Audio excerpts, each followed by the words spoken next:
Good afternoon, everyone. My name is Oladele Ayorinde. I'm happy to welcome you to the Organist Concert and Seminar Series today. For some of our friends and colleagues who are joining us for the first time, the Organist Concert and Seminar Series is a research initiative at the Department of Music, Mountaintop University. Central to the research is the exploration of music in terms of its composition, analysis, musicological aspects, and every component that has to do with music studies, starting from Nigerian perspective into the African communities and also spreading into the African diaspora. The aim of the initiative is to create a space, particularly within the Nigerian context, where scholars, professionals, and the public can engage from the lens of music. Not only engage in terms of music performances or music composition, but also spreading out, zooming into the value of music in our society, down from the religious perspective, stretching into political, economic, and social value of music making.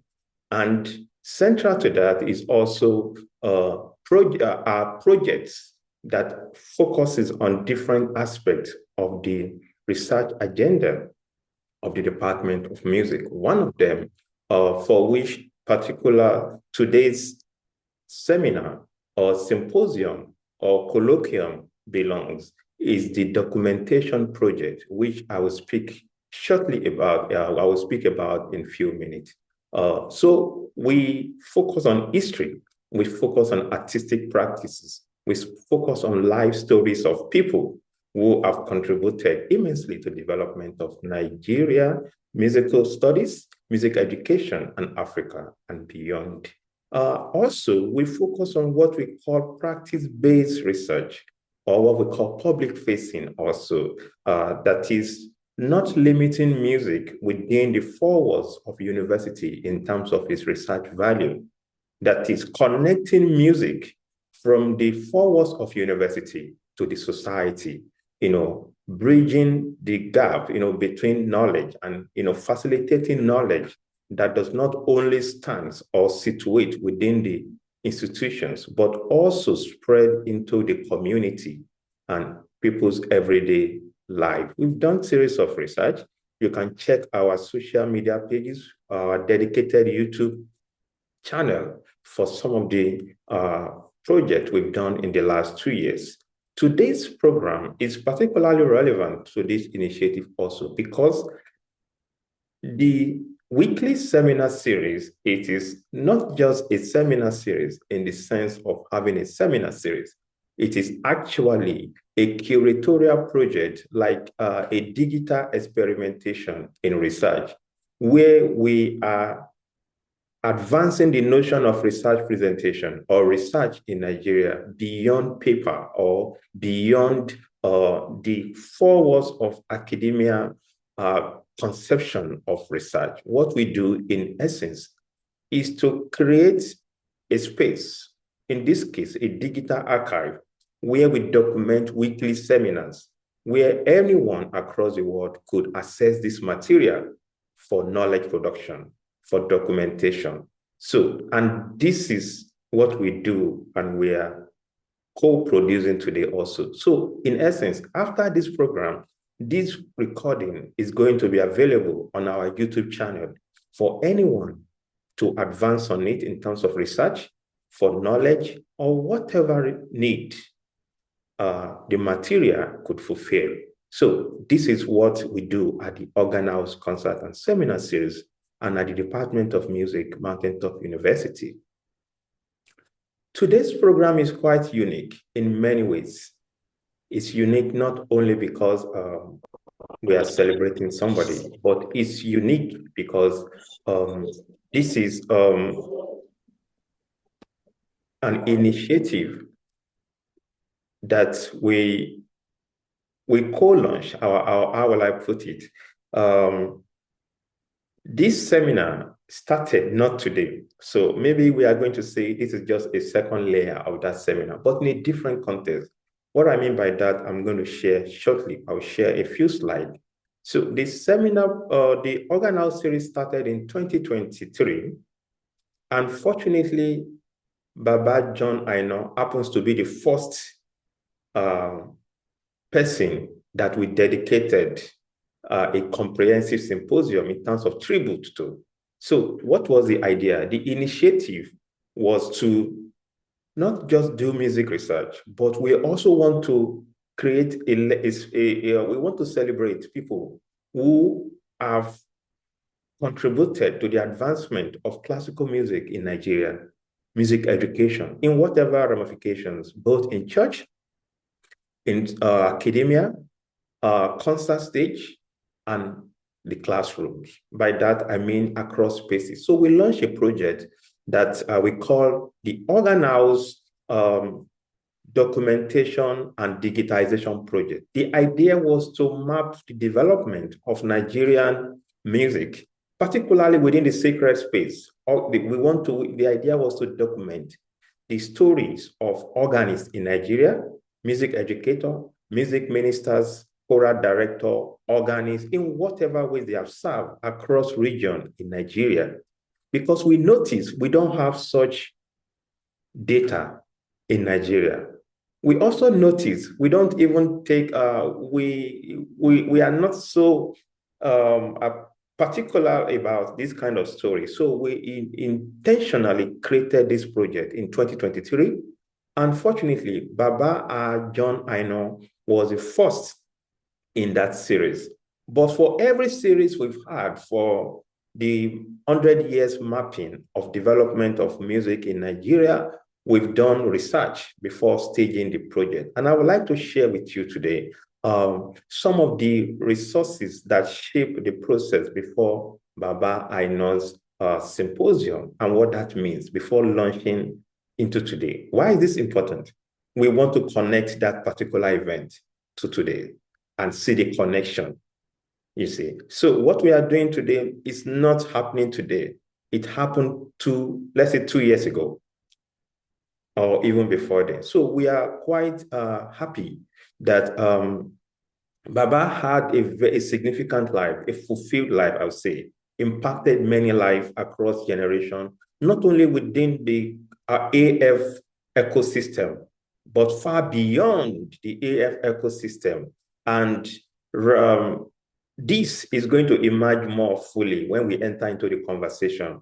We have people, very respectful voices within the music space, both within the AF and outside the AF today, who are going to lead us in this conversation. But before that, I would like to show us how we got to where we are today. And perhaps we can connect the dots for ourselves. Thank you so much. Again, for some of you or some of us who are joining us for the first time, I'm happy to welcome you to the Organ House Concert and Seminar Series. This series happens every Thursday. It's a seminar we have every Thursday, but not just on tribute. We focus on diverse forms of musical practices, history, artistic performances, analysis. We tell stories of people. We also do exploration in terms of musicological, ethnomusicological, sociological, underpinning, exploration, therapy, music education. So whatever we call it in music studies, we do on a weekly basis. We have a timetable, and I hope that even after today, you can join us at this particular time every Thursday. We are always here, and we are always excited to welcome you also. So I would like to show you a few process of how we got to this particular conversation today.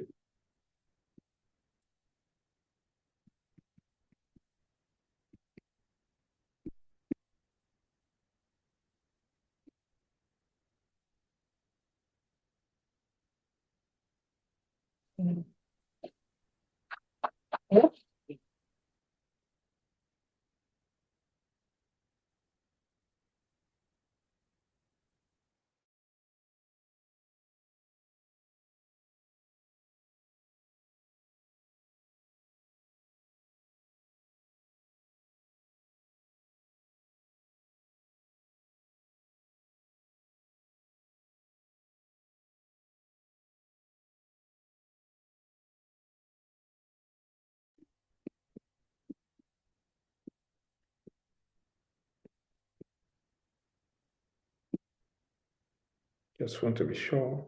Okay. Okay, I'm going to share it now. I think.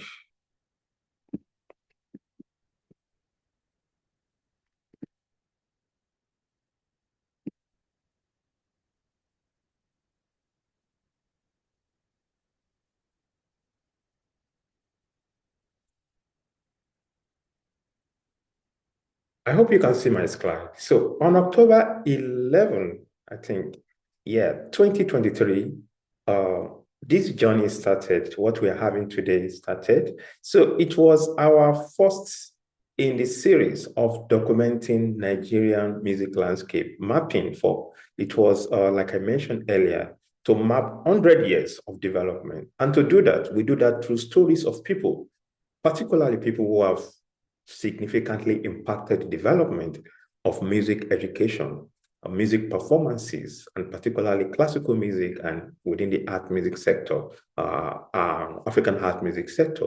So Baba became the first in that series.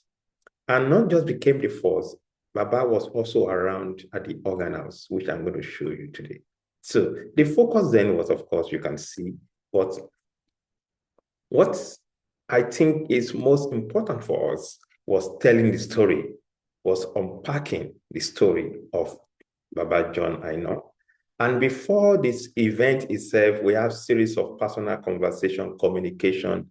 I personally have a series of engagement over 3 weeks, going in both in conversation and in person with him. We have a series of documentation. So in the process, we were able to document those conversations. We documented having conversation, tell us something about this and this. And it was significant in terms of its research value, not only for organ, but for Nigeria, for Nigerian music scholarship and understanding music practice in Nigeria. So following that, following a series of documentation, personal interview with Baba, the research team at the organ house unveiled that particular symposium. But before the symposium, what we had was a series, we had a dedicated documentary interview with Baba, telling us the story, as you can see in the, against the particular backdrop. That is where the stories were collated. And thanks to our able scholar, who also happens to be one of the, I think, the historian of Baba Aina's story, Prince Ademuyiwa, is also part of this conversation and was very helpful in the conversation also. So this was the recording of that documentary. Hopefully, shortly, we are going to launch it to the world, and particularly, it's so important now to launch such a story. Then this is a team. We had this, thanks to all the research team at the organ house for this. This was it. Then following that, we had the conversation, of course, we had the seminar at the organ house. And we were so happy to have significant people who understand the story, who knows Baba via musical connection, artistic connection in various ways. We're happy to have the likes of Dr. Femi Adeola. I'm sure is here today, and able scholars who understand this practice. So this was the event in 2023 at the organ house. Yeah, I can see it quite interesting to see these faces again. I'm sure some of them are online with us today, also today. Then Baba himself, of course, was there to, I think towards the end, what was also significant in that conversation was having Baba on the organ, even at 85. This event was actually to mark his 85th birthday. And at 85, we had that, we were privileged to listen to him perform again for us at the closing of the event, Yeah, we have. So then this brings us back to to this conversation and what that means. So the event was to celebrate his 85th birthday. Yeah. And today we are marking another significant transition And by transition, we are actually not talking in terms of transition and somebody cease to exist. We're talking about transition. That means a lot for us. And what that means, we are going to listen. We are going to unpack through this conversation today. So that brings us to today's event and what that means for every one of us. So today's event is more like a tribute section. It's a celebratory section. I thought I spoke about transition the other time. Transition means a lot of things, particularly in the scholarly conception. But what that means for us is today, in this context, is to celebrate Baba Aina's contribution to the development of music scholarship, performance, particularly in Nigeria. And I'm talking about classical music as a whole, whatever level anyone wears within that category, they are free to do so. But classical music, composing, in the Nigerian music through the logic or stylistic preferences or sonic preferences of Mozart, Bach, Handel, what we also know today in quote as African art or Nigerian art music. Baba was one of those who really pioneered that practice. Also, we're talking about orchestra. The AF also have been significant in that sense. So this is the focus of today's event. And in doing so, we have dedicated, we have people who we have invited to lead the conversation. So in terms of structure, it's not so much of a strict academic conversation, as mentioned.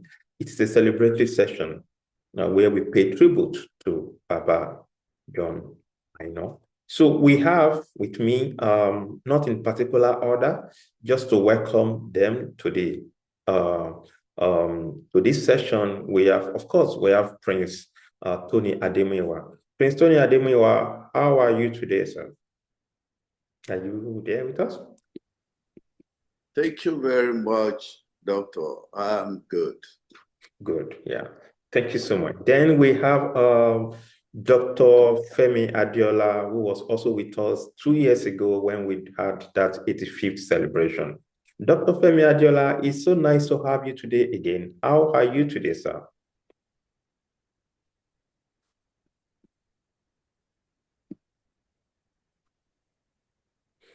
Dr. Femi Adeola.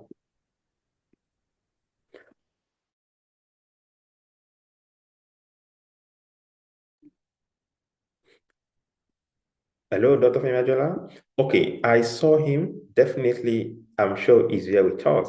Then we have Reverend Lana, Alofe. I'm not sure if that is well pronounced.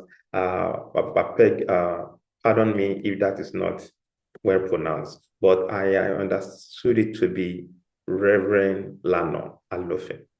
Thank you. Yeah, it's well pronounced the second time. I'm glad to be here. I'm okay. Thank you so much for inviting me. Thank you. You are welcome, sir. Then we have our own Dr. Oluranti. Is Dr. Oluranti here?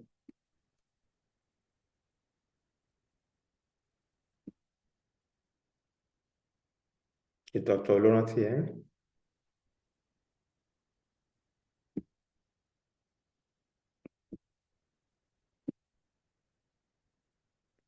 Dr. Oluranti, can you please unmute yourself and let's see.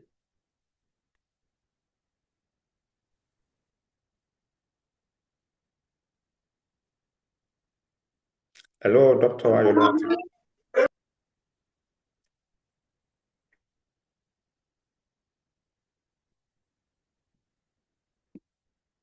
Okay, we come back definitely to Dr. Oluranti and Dr. Femi Adeola.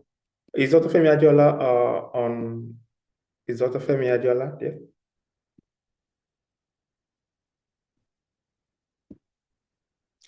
Okay, I think I just want to be sure so we can definitely have a structure for the conversation. So this is the structure. For the conversation, we're having 4 discussants. Each discussant, we have a short presentation of 8-10 minutes. Then we have in session, we are going to have the 4 discussant to lead us. Then after that, I will take it back and we are going to have it general as we have it at Organist, as our tradition is on this platform. So we open to our colleagues and friends, questions, notes, whatever you want to say in terms of advancing the conversation. So we are going to invite you. So we are starting with the 4th, more like our discussant here. So I hope we are set to go, but I want to be sure that we have everyone around. Dr. Femi Adeola, sir. Dr. Femi Adeola, are you there? Okay, while we wait for him, is Dr. Oluranti? Yeah. Just say something, perhaps a very brief introduction. And yeah, we just want to be sure that, yeah,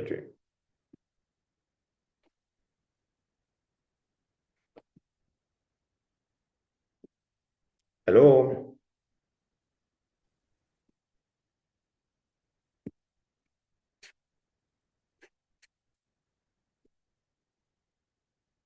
Is Dr. Femi Adeola there?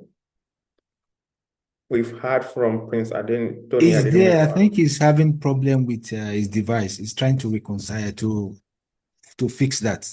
Thank you so much. That is helpful. Thank you so much. So the next person we want to be sure we have is Dr. Oluranti. I think he's online, but I can't hear anything from him. Yeah, is there Dr. Oluranti? Hello, sir. Kindly unmute yourself, and we want to be sure.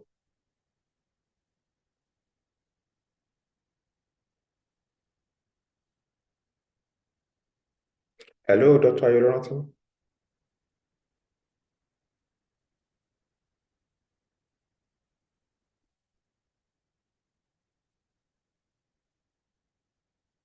Hello, Dr. Oluranti.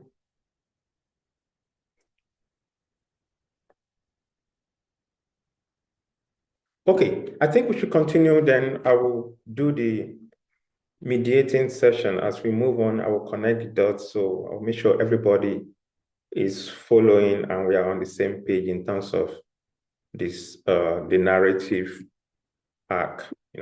So the first thing we want to do right now is to start with those that we've heard from. So we're having 4 discussants. Each of them leaves us in different ways. Reverend John Aina is a type of musician that is hardly to define in many cases because it combines many things. He's a conductor, he's an arranger, he's a composer, an organist, pianist, an educator, an administrator, a minister, music minister, and he has just arts. So because of that, we brought together this our discussant of today, and we make it clear and very open that okay, people engage based on their own area, or connection to Baba. So because of that, it's going to be more of an organic conversation, not so much of a technical, scholarly conversation in that sense. I hope you understand. So where do we start? I think we should start from Prince Tony Ademuyiwa, particularly because I am aware Prince Tony Ademuyiwa has done some important work in terms of documenting, Reverend Aina's work, writing, not only in terms of just writing, but in terms of research. And I'm also aware of his ongoing doctoral work, which is also based on Baba Aina's within the bigger ecosystem of Apostolic Faith music development in Apostolic Faith and also in Nigeria. So because of that, I think it's good to start from that particular angle. So Prince Tony Ademuyiwa, I would like to invite you. Thank you. Thank you very much, Doctor. Yeah, it's nice to be here to be able to discuss about our own very father, who is John Aina. And I'm going to start with a question. Who is John Aina? It might be good for us to know a brief story about who John Aina is. To go to that question, I will start with a question too that will lead to this other question. And that question is, where is John Aina? In 1993, I led a young group of choir and orchestra to a performance at the University of Lagos. As I descended the rostrum, I met Professor Lars Ikweme, who was in attendance. So after greeting, the first question he asked is, where is John Aina? John Aina could not come with us because it was a young cabin. It was a group of young people, but he felt that he has not been in any music concert or presentation by Apostolic Faith without the face of John Aina. So you will understand, as at this time, John Aina was the face of Apostolic Faith Choir and Orchestra. So everybody linked Apostolic Faith work with John Aina. And that is who John Aina is. Like we heard earlier, he combined different things in the area of music. And that was, we talked about John Aina putting off all his energy in making sure that music work is transformed in the Christendom. So today we're talking about transformation of church music or our music in Nigeria. You cannot say without mentioning the name of John Aina. John Aina is an example of what that Italian philosopher and linguist Antonio Gramsci called the organic intellectual. And part of my current work is to advocate for the recognition of organic intellectual, where John Aina comes in as a principal person in this. Then let's know a little about John Aina. John Aina was born on October 14, 1938. That was when he came born to a Christian home. John Aina was the only child of his mother. And his father's name was Pastor Jacob Adesoyaina of Ijebu-Ode origin, and his mother was Dorcas Ojolape Ayedi of Iperu Remo. So these two people had for a very long time. His birth, everything about John Aina looks like is a special one that you really can't. No definition. Sometimes science may not be able to define it, or even some medical time would not define it. For to say that John Aina invariably came out after a pregnancy of over 3 years, it's a miracle. We don't have any medical explanation for that, even till today. So you will know that John Aina is one of those people that Yoruba people will call a conductor. It looks like they are just, everything about them is miraculous about it. It invariably came out. And John Aina started his school career in 1947 at Igbagbo Aladura Primary School, and later went to Ibadan Boys High School. At the beginning, John Aina looks like he wanted to be a scientist. So that was, but the father called that short because the father thought scientists are not good for being a Christian. He was diverted to commercial school where he graduated in 1958 after completing his stage 2 accounting. At that time, he thought he would be an accountant. But things started to change. In 1956 was the first time that John Aina get contact with musicians from the Apostolic Faith. It was the time they were opening the Apostolic Faith Church at Okebola, Ibadan. He saw musicians with musical instruments along the streets. So he gets fascinated with them, and he stood, he listened to good music. And what captured Baba John, I know that day, was seeing a woman on the organ playing the keyboard. So a woman can play this. Before this time, he has tried to find himself trying to touch the keyboards to get tunes without any formal training. You just go to the organ, plays one tune, guess by guess. After some time, you could match a tune together and get played. The father played the organ, but the father never introduced him to play the organ. The father was sometimes cutting him. What are you doing there? When if he heard the sound of the organ, according to Baba John, the father was, who is there? Now, he was not exposed to the playing of the organ, but he would go there. The interest to play the organ has been with him since the beginning.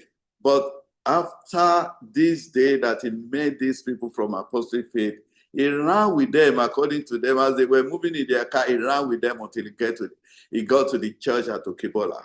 That was like a settled mind. He liked the music. He would have loved to, how do I get to play this organ? But not quite long. Baba Ogunaike, in 1958, Baba was 20 at this time.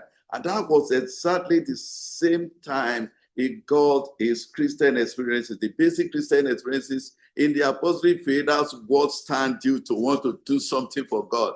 Salvation, sanctification, baptism, which Baba John got them straight in one month.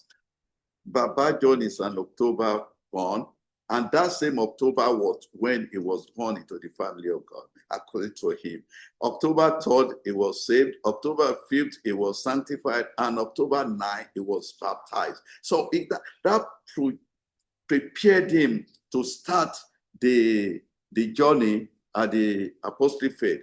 Baba T.A. Ogunaike invited John Aina alongside with other 7 boys to learn organ at Ibadan. And unfortunately, the teacher left them off after a few weeks that he started there. They have only played up to lesson 8 or page 8 on the small wood. That was when the teacher disappeared. So he couldn't. But we thank God for his testimony. Baba John said, though it was discouraging, but I refuse to give up. That is his word. I refuse to give up. He tried on his own to say, how do I learn this? He will go. He said it was by prayer. That was what I said many things about Baba John. You cannot prove it academically. You cannot prove it medically. Well, for somebody to say that he has to pray to be able to learn how to play the organ, you can't really fix it. But that was exactly what happened. He told us he never sat under a teacher in any classroom to learn organ, even right from the theory of music to voice production to anything. And you wonder how this person come to be writing music, composing music, and be teaching people music. But that was his testimony. We saw him prove all this. And in October 1959, like I said, Baba is an October born, it's October everything. October 6, 1959, after about 1 year that he have started to play something on the organ, he was appointed the organist at Okebola Ibadan. So the organist who was there before too was just trying to farm. So after this, he became the organist there, and he was trying to develop himself more. Going forward, small time passed. The news of his performance got to the headquarters in Lagos. And then, oh, there was a boy in Ibadan who was playing. Then the headquarters sent our father, who is gone to his reward, to Olatunji Shotade, to go to Ibadan and check out the boy that was playing there. And Olatunji got to Ibadan. He saw that it was as they have mentioned it. This boy is coming up. It's good. Oh, okay. That was in 1962. He was asked to come to Lagos and be playing. So he will come at the weekend, he will go back to Ibadan to start his work. And there are things that are spectacular that happen in the life of Baba John, that they are not ordinary. He told us he was in the office one day and he had a music book in his hand during the time of office. Maybe he had a Broadman hymn. And the boss came in and saw him opening a Broadman hymn. Ideally, what will happen normally is for the boss to rebuke him that during the office hour, you are holding a church book, or what do you want to do that? Are you coming here to? But it was different. The boss saw him and he liked him for having a music book in his hand. You will now merge everything together to see how God has helped him in this regard. He got there. The boss told him that, who is your teacher? He told the boss, I don't have a teacher. Oh, the boss was interested, said, don't worry, I will get you an organ teacher. And that was what led Baba John to Pa J. Oladabi that many of us know. It was this Oladabi who now started to come to the rescue to teach him something. And when he was invited to Lagos to come and check the organ with a pedal organ, when they bought a pedal organ in Lagos, he came in. Papa Oladabi will come to Lagos to show him the pedal, how to do things on the pedal. With the Papa Oladabi was the first teacher that Baba John would say that it was teaching him the pedal organ.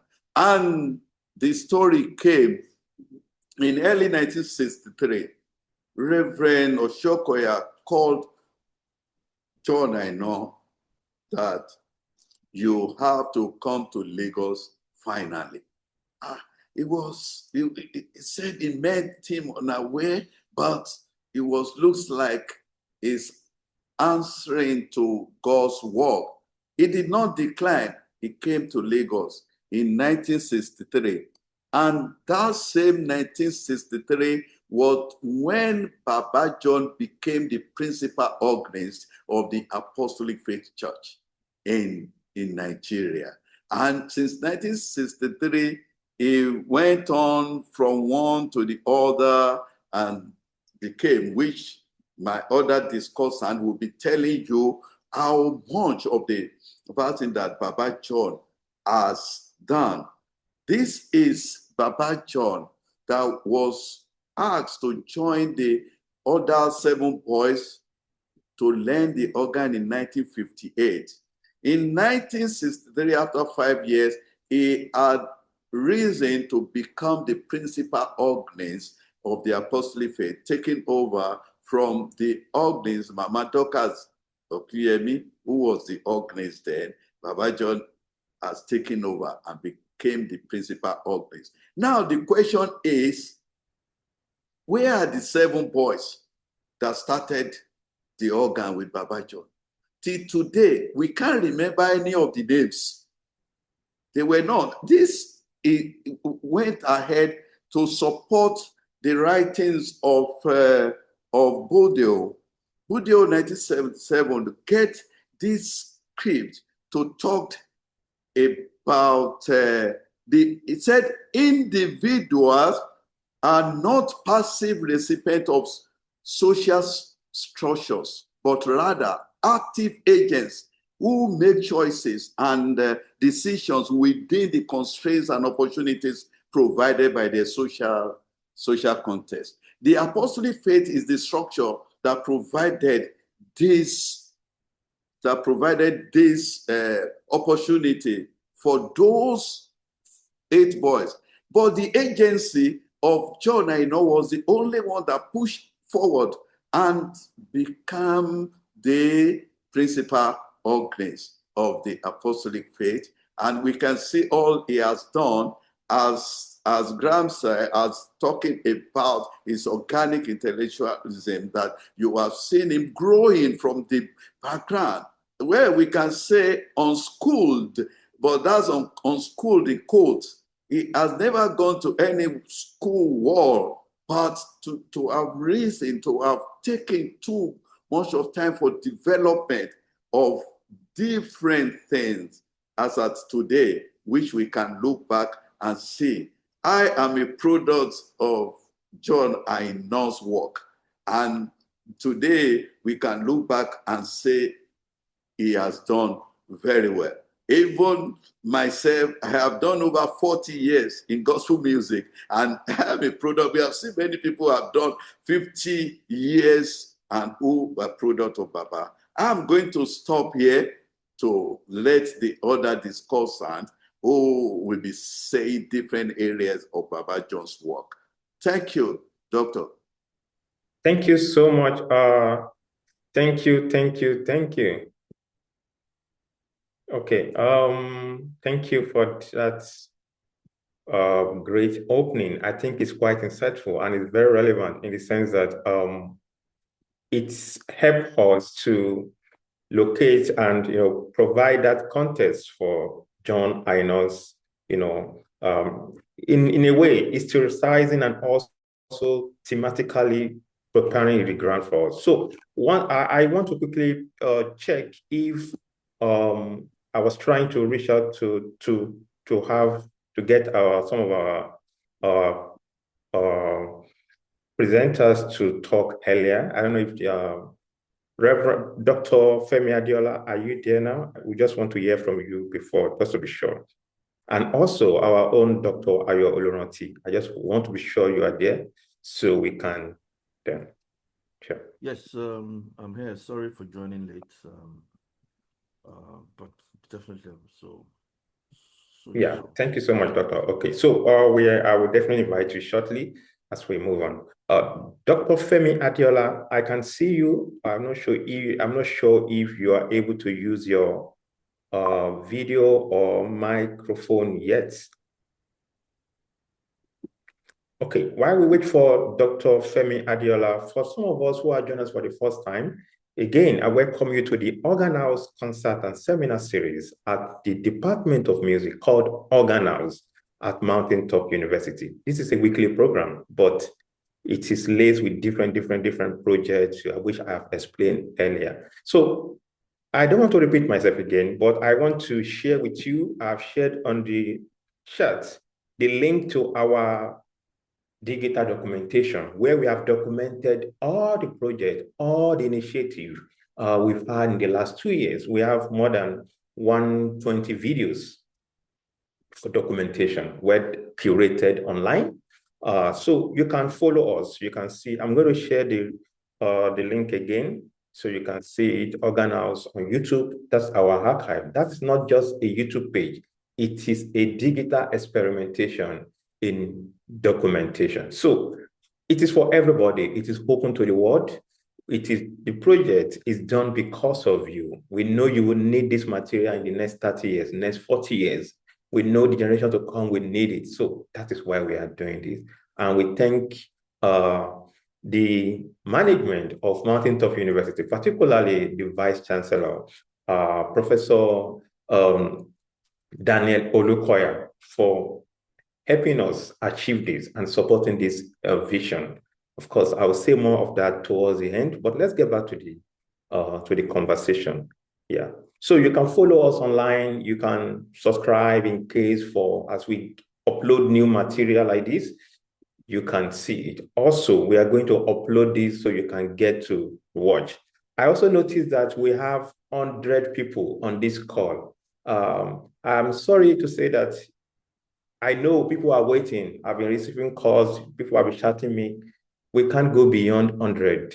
So perhaps because of you, we are going to expand to 300. But for now, we have reached the limit. So for those who are unable to join this call today, kindly send this link to them to watch the broadcast or the documentation on our YouTube page. Thank you so much. So I am going to now pass the baton to our Reverend. So, Reverend, I was told from my background research, just a brief one about you, that you also work with Baba John Aina as an organist, as a musician. So, as a musician, what can you, perhaps from the musical perspective of Baba, building on what Prince Ademuyiwa has laid down for us? We would like to hear from you. So, Reverend Lana. Thank you, Dr. Ayorinde. Can you hear me? Definitely, I can hear you. Thank you so much for the introduction to this seminar. Thank you for the wonderful work you're doing there. And thanks to Mountaintop University and the Mountain of Fire Ministries for putting this together.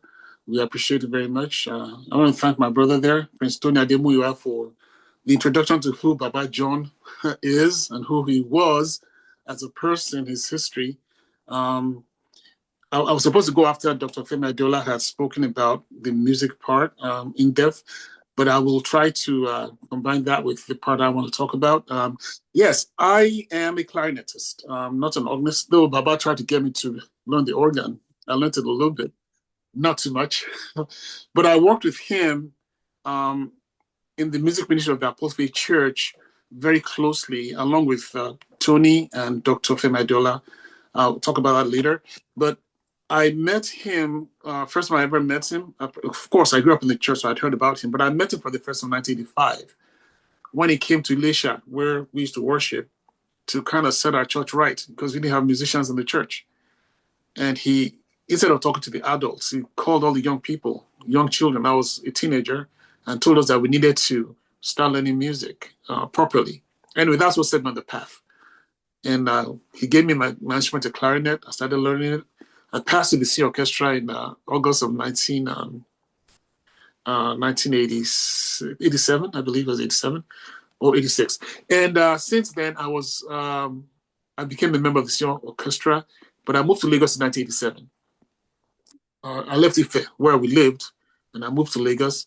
And that's when I started working closely with him.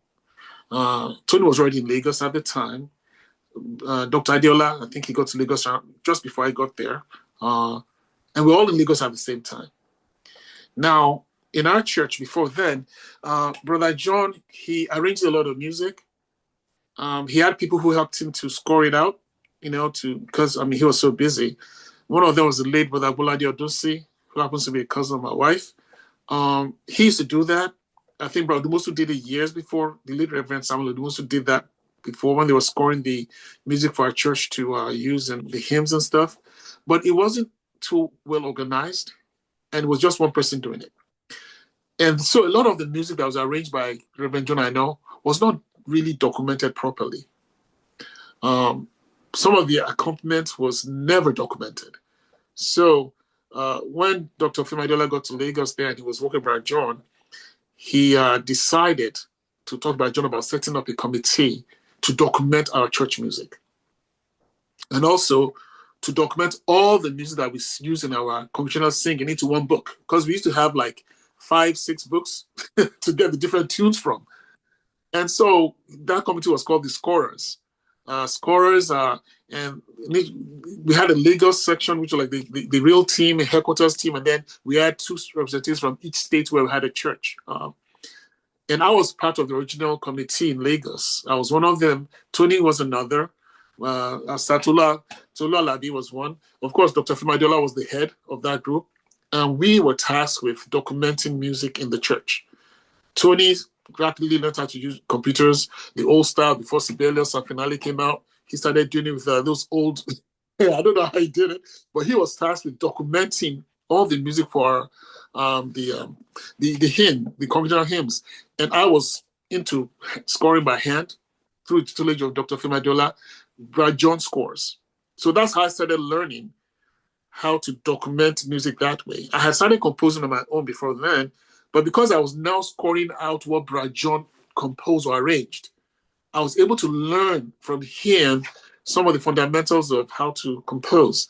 Brad John had a strong bass line. When he writes music, his bass line was very powerful. An example is I remember he made for 3 clarinets called Ayorinde.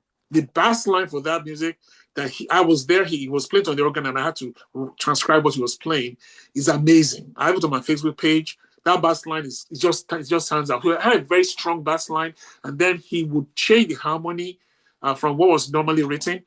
This was who he was in terms of his musical ability. I don't want to talk so much about that. A lot of people want to talk about that. I think Dr. Oluranti is going to talk about that because I watched the way he was trying to show how Brad John played the organ some years ago when he was celebrating, maybe it was the 85th birthday. But when it comes to his person as a leader, which is what I want to talk about, he was very good at developing talent.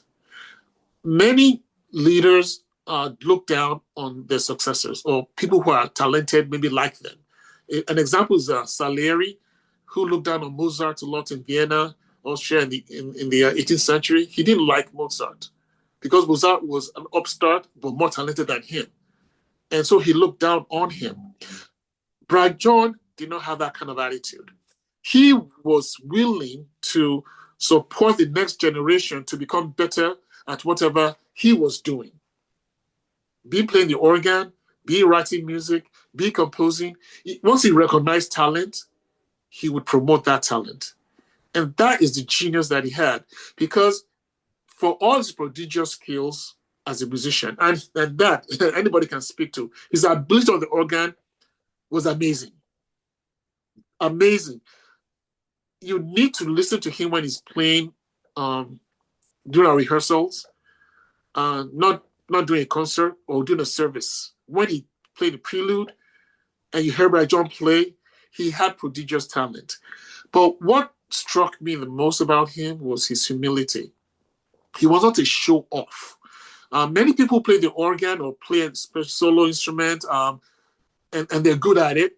They have a way of playing with flair and displaying that in such a way that you know that, this person is showing off their ability. Sometimes it's necessary, like in a concerto for a solo instrument, you want to show your dexterity on it, and you do that. But innately, when he's playing just for a church presentation, Brad John's humility shone through the way he played. And I saw that firsthand when he corrects a budding organist and say, why are you doing that? Or why are you playing those extra notes? Or because you're playing in church, in order to foster a spirit of worship, Brad John would tone down the excesses. And he would try to teach us to tone down the excesses and how we played so that it could be one unit. So he was more interested in the whole rather than the individual. And because of that, the way he treated members of the choir and orchestra was amazing. He was more interested in getting us to work as a harmonious unit rather than an individual standing out. And so he while he recognized those who had great talent, he also was able to focus on those who weren't so talented and try to get us all to become one unified instrument. And that's why the orchestra under his time sounded great. Despite the fact that you might have 30 flutes, maybe 20, 30, 40 clarinets to about 50 violins. It was unbalanced. It shouldn't have sounded good considering the numbers, but he was able to get us to play in harmony so much so that we did the best we could within the context of what we had. He had a special way of promoting the young people in the orchestra so that we felt we belonged. But I also noticed how he respected his peers and those older than him. They never felt out of place. He was able to balance us all up. And that is his greatness. You know, he allowed us, that group of scorers, to shine. I was 21 years old. Tony's about a year and a half older than me. So we're 25. So I told Antonio about the same age. But Femi maybe a bit older than us. We are all in our 20s. And for me personally, just to let you know the way he thought, when I got to Lagos in 87, I was 20 years old. By the time I was 21, he had asked the leader of the clarinets to make me the leader of the clarinet section. I was 21 years old. And I had to lead people who are much older than me. And Brother John facilitated that. He pushed us into positions where we were effective without feeling threatened. So his personality is just so great. His scores, his arrangements will stand the test of time. Well, I'm happy that we documented them. I'm happy that I allowed Dr. Femi Adeola to arrange music with him. Years later, after I traveled out to the United States, he in that Larity, one of the songs he arranged, and also some other ones, I started to rearrange them for a larger orchestra and choir because we had an ensemble that accompanied those choir pieces. And I love that style, but I always felt that you needed a better production from full orchestra. So I started arranging them for full orchestra and choir. And then I played them for him when I went to Nigeria. This is what he said. He said, Lana, he said, you've gone beyond where I was. I wish I could get the orchestra to play the way you wrote it. Because I played it for him using a virtual symphony orchestra. So that was Brother John. He was willing to let you rise up to even beyond where he was. And he wasn't jealous about it. Unlike Salieri was jealous of Mozart. So that was the greatest. That's the part I want to talk about him today. Dr. Femi Adeola, if he's available, he's going to go into more detail about his musicianship. If he's not available, you want me to do that, then I can go there along with Tony. We can bridge that gap. He's trying to sort out his audio with his phone. I converse with him. He cannot get WhatsApp to communicate with his speaker on the phone. So hopefully he's going to sort that out. If not, Tony and I can bridge that gap. Hopefully we don't have to. But that's what I want to say about Brother John, his personality and how he helped us as an orchestra to get to where we were. Thank you. God bless. Thank you so much, Reverend. That was quite insightful and helpful. Thank you so much. So, yes, I understand. I don't know. Let's try again. I hope Dr. Adeola is set, so we can. So, yes. Can you hear me now? I can hear you, sir. That's quite yes. good. Can you see my video? Because it's still fascinating. I can see you, sir. I can see you, and it's nice to see you to see you again. The last time we saw was when we had Baba's 85th birthday on October 11, 2023. Thank you. We appreciate that gesture coming from Akure down to Organ House. That was very, very significant. We appreciate that. Thank you so much, sir. So, and thank you for joining us again. Like I mentioned earlier, this program, this tribute, this event is is a continuation of that particular one event we had. And I hope we can keep reproducing this. This is how we keep tribute. We keep influence going. We keep people alive, even when they're not with us physically, because the Bible says their works keep speaking. And that's what we can see today of Baba Aina. So thank you so much. So, of course, Reverend, I intentionally brought you in. I know I have encountered Dr. Adeola. I've encountered him. So I intentionally brought you in because I know he's going to unpack a lot of things. So, Dr. Adeola, the last conversation we had was also just where Reverend Lana dropped it. The last time we had the conversation at the symposium, you were talking about Baba's composition. You work closely with him, the arrangement of the works, the details, his intentionality, particularly in the bass line. And I remember clearly, you were quoting a particular line of the trombone. I remember you did that. I hope you can also help us bring back that memory today. You were talking. So let's discuss that. The musicianship, the arrangement pattern, the techniques, styles, coupled with the ways in which Baba empowers younger generation, not working like Reverend said, as working with a team, and how that composition process emerged, and generally how this spread into the choir, the instrumental part, and all the administrative section of the choir and orchestra. So, thank you, sir. Yes, good afternoon, my doctor, and discussants, and everybody on the platform. I want to first of all begin today a submission via my apology because of my app that was not functioning well. Thank God I was being tutored and I was able to come in at last. So please accept my sincere apology. No problem. Although why I couldn't talk, I was talking and you were not hearing me, I was perfectly listening to my prince speaking, who spoke at length. I didn't know he knew that much of the historical background of our Baba John. Thank you, Tony. I love you and I appreciate you. God bless you. The same way, Reverend Alofe, who again gave a very good relational biography of Baba John. I'm going to do my own via what I want to say, character portrait or relational biography. I will leave the audience and my listeners to now pick whether we are flattering him or whether we are eulogizing him, because to everybody you have different perspective. I'm not going to say that Baba John is humble. I'm not going to say he's loving via just saying.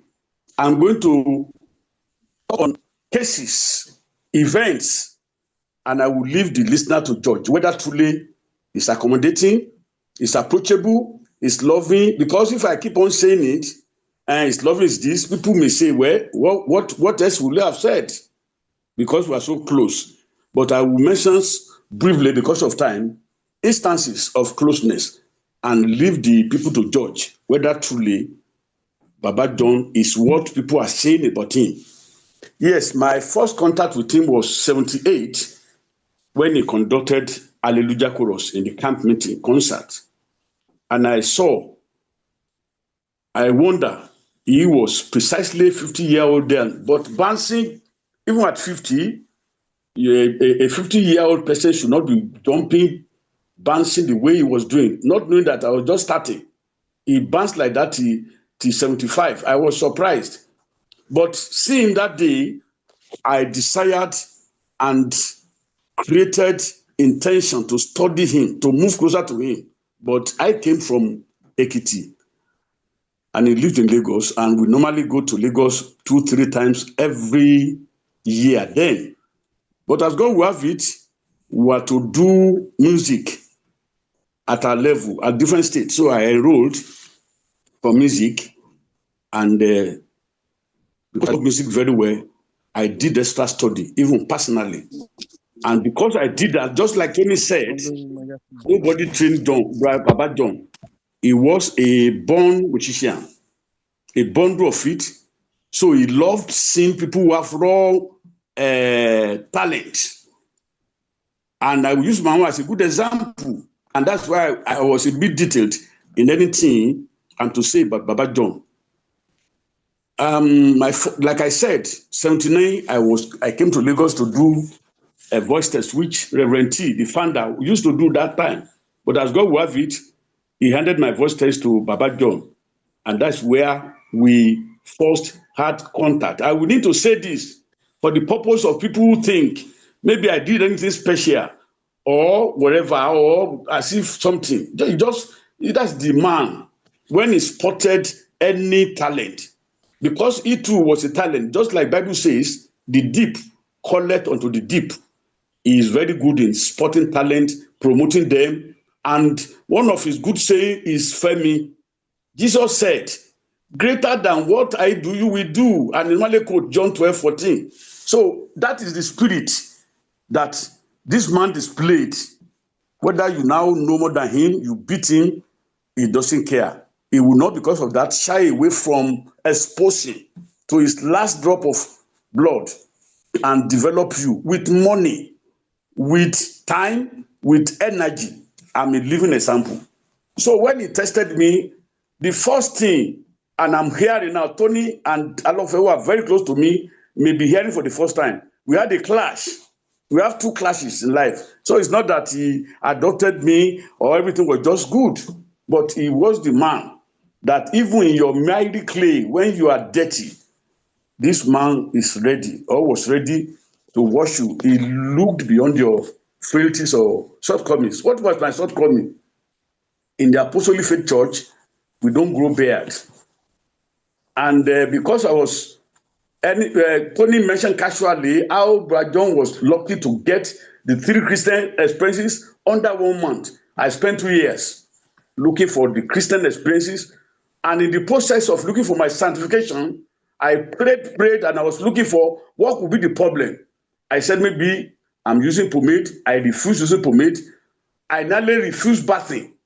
But because I wasn't using pomade, I wasn't looking at so my hair growth. I had beard, just little, maybe 4 days. I didn't shave it. And immediately, instead of testing me, he asked me to bend down and look at my beard. I say, Femi, are you sure you're a member of the church? I say, yes, sir. Nervously. Say, then what is bearing having with your something beard?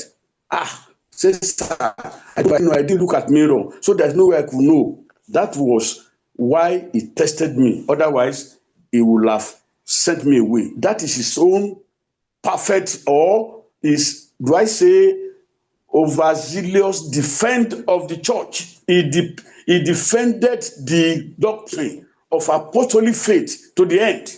Regardless of what anybody may say, I move closely to him to know that the little part, the jot, he said, whether bigger or whatever, what Bible says, once you offend in one, you offended in all. To cut long story short, he said, okay, go and shave it. I had to shave it that day, rushed back again, he tested me, and I passed. So that is voice test. So I came back and I was continuing with that practice and did everything. But I had the opportunity to go to University of Nigeria to study architecture. That exposed me to academic education in music. And that raised my curiosity. After studying for maybe 2-3 years, raised my curiosity to compose. This is where I got closer to Brother John. I needed to go route this detail to know why I can talk on Baba John as a composition arrangement is concerned. I think I stand tall to be able to discuss it. And what brought us together was the fact that after studying music theoretically, I wanted to try it. I now composed. Unfortunately, that is the second class. I told you we have 2 classes. The second class is I didn't know that you can't just play any music in Apostolic Faith world in Africa without him censoring it, which is normal anyway. In a place that has organization like Apostolic Faith, you can't just do anything anyhow. But somehow, because he tutored somebody, because when he tutored you, you become like him. Anywhere you go, he trained, he mentored Reverend Oladele that Reverend Alofe mentioned. And because of the creation of the state, Reverend Oladele was posted to Ondo State, particularly in Ado, and he became our music director. Somehow, he too was able to spot me in time. So I was working closely with him. Thereafter, I composed my first arrangement when I was learning organ lesson number 16, Smallwood, entitled Sweetly Flowing. And I took it to Reverend Oladele, and we tested it in December concert. Usually when you do that from anywhere in the state, you have to send it to Reverend John or Baba John. So we sent it, and he had that, and he queried Reverend Oladele, say, which music is this? He said, one boy, Femi Adeola. I was just like Alofe said, I was around 20 that time. He said, who is Femi Adeola? How can you dare include this without letting me know? And he apologized. And that was all.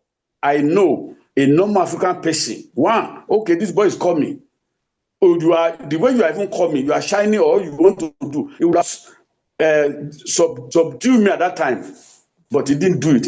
Instead of that, he called me, said, Femi, thank you. Good. It's like after them to compose, he now tutored me, brought me together, educated me, and mentored me on the best way to compose. I used to tell Alofe, I didn't know, and I thought what he was saying maybe just to distract me or discourage me. He said, for you to be able to be a good composer, you have to be good in organ, or you have a standing orchestra to test, because sometimes what to compose theoretically, chord harmony or chord progression, along the line, there may be some discord that you cannot pick because it's not played practically, although theoretically it's okay, but practically it's sounding discordant.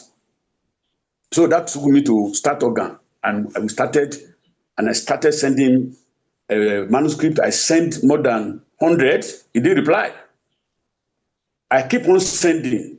I was discouraged, but people said, no, keep on sending, not knowing that he was testing me seriously. As God will have it, we met in Enugu. He tested me in organ. He wanted me to know organ, because eventually you can't compose as such and test it privately if you don't know how to play organ. If you use violin, cello, whichever, you can't play more than 4 or 5 notes with one instrument. But with organ, you can play 4, 5, 10. So, and I wanted to split orchestral score from the normal 4 to 12. You know, I say, Femi, how do you test this?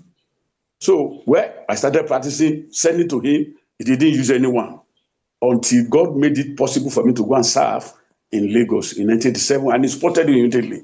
Just like Alofe said, no. We will miss him. Nobody, I've never seen anybody who is so liberal, unless it will promote you to the high heaven. So when I got there, sir, I went to him. I've come to serve in Lagos. He said, fantastic. You know, I told you, we're going to meet. For you knowing me at a distance, we will misunderstand each other, and Baba John hates malice, hates assumption, hated misgiving. He will say it live. He has no secret. Baba John has no secret. That what I will say is too open-minded. And he was taken for granted for that. He thought everybody was like that. So therefore, when I went to Lagos, 87, then 88, he said, Femi, leave. Come to my side, organ side. And one day, he was driving furiously. I forgot the name of that saloon car. He now called me, Femi, come. He's going. Before he goes, come. I remember that day, I had to tear cement paper to scribble the introduction of the immortal song, local here, sing hallelujah. So when he left the steering, because he drove furiously to this petrol station side, and he asked me to dribble it before he goes. We'll go to the organ, but before he goes, the intro. I didn't know what is intro. It was then I know every composition, good composition must have what we call an intro. And I said, Domi, last off, Soti, do, last off, and I started writing. Meanwhile, I couldn't put the correct beating, but just scribble it. Domi, last off, Soti, reti, so, do.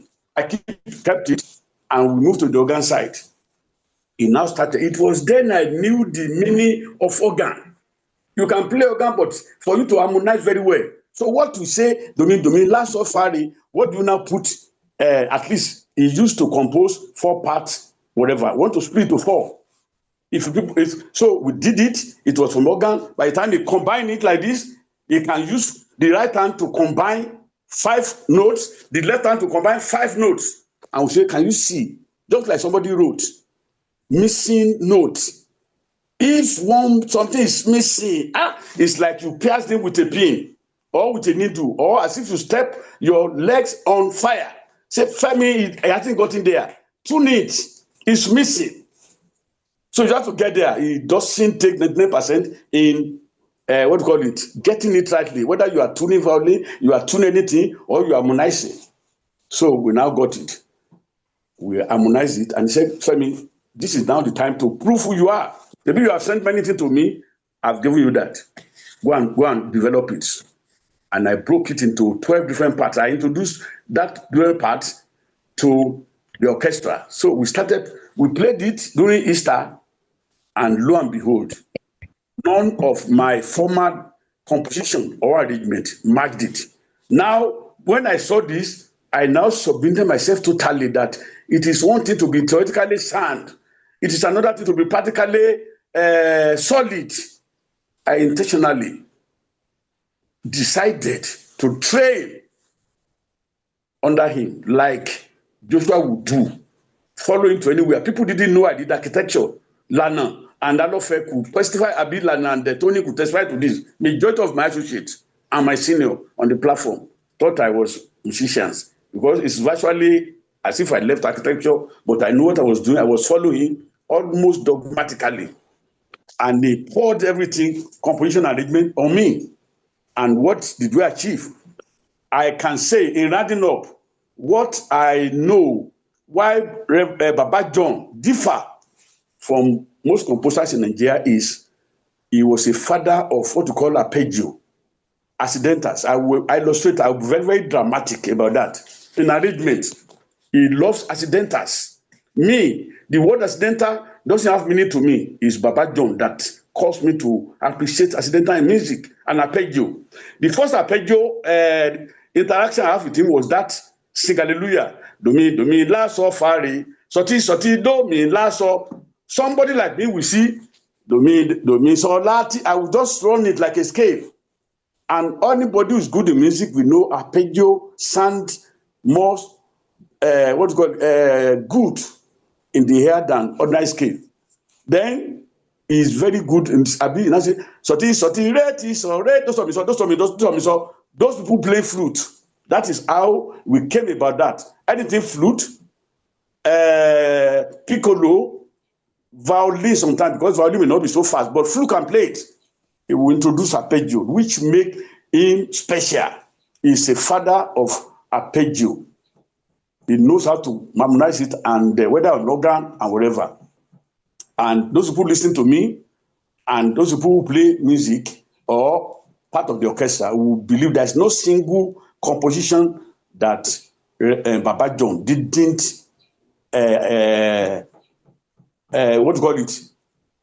put or infuse with arpeggio.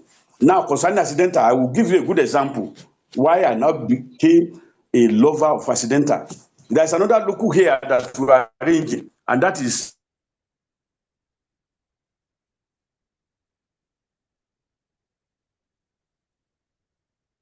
Okay. I hope that is not his technology. Yes, we are all in it together. Technology is always like that. Yeah. So let's wait. Okay, it's back. Continue, sir. Yeah. I'm sorry. So it now says one for Christmas, one for Easter concert, one for camp meeting. So it will be the one telling me which one, and it will give me the melody. Then Femi go and harmonize. I stopped now to harmonize with organ, little organ I play, but I eventually passed to orchestra in organ and cello. So I use organ. So this one I did, which I thought I've done. I've learned how to harmonize via organ. But by the time I put it there, what I did is so mi fa re, so la fa mi fa mi re la do ti do. That is the melody. Then comes the harmony. When I go to the bass, what I normally do is once I do that of melody, bass, first violin, I will now go to bass. I now say do re ti so ti do ti la mi fa re so do. When I got there, okay, let's play it. Femi, what you have brought? Let's play it. Pam, pam, pam, pam, pam. He played it. Play second time. It is something is missing. Like I told you, he will get that missing point or missing note. He said, what is missing, sir? Everything is called there. I said, let me do it now. It started. That's why I say, I now believe that organ is, to be a good composer, you have to be good on organ.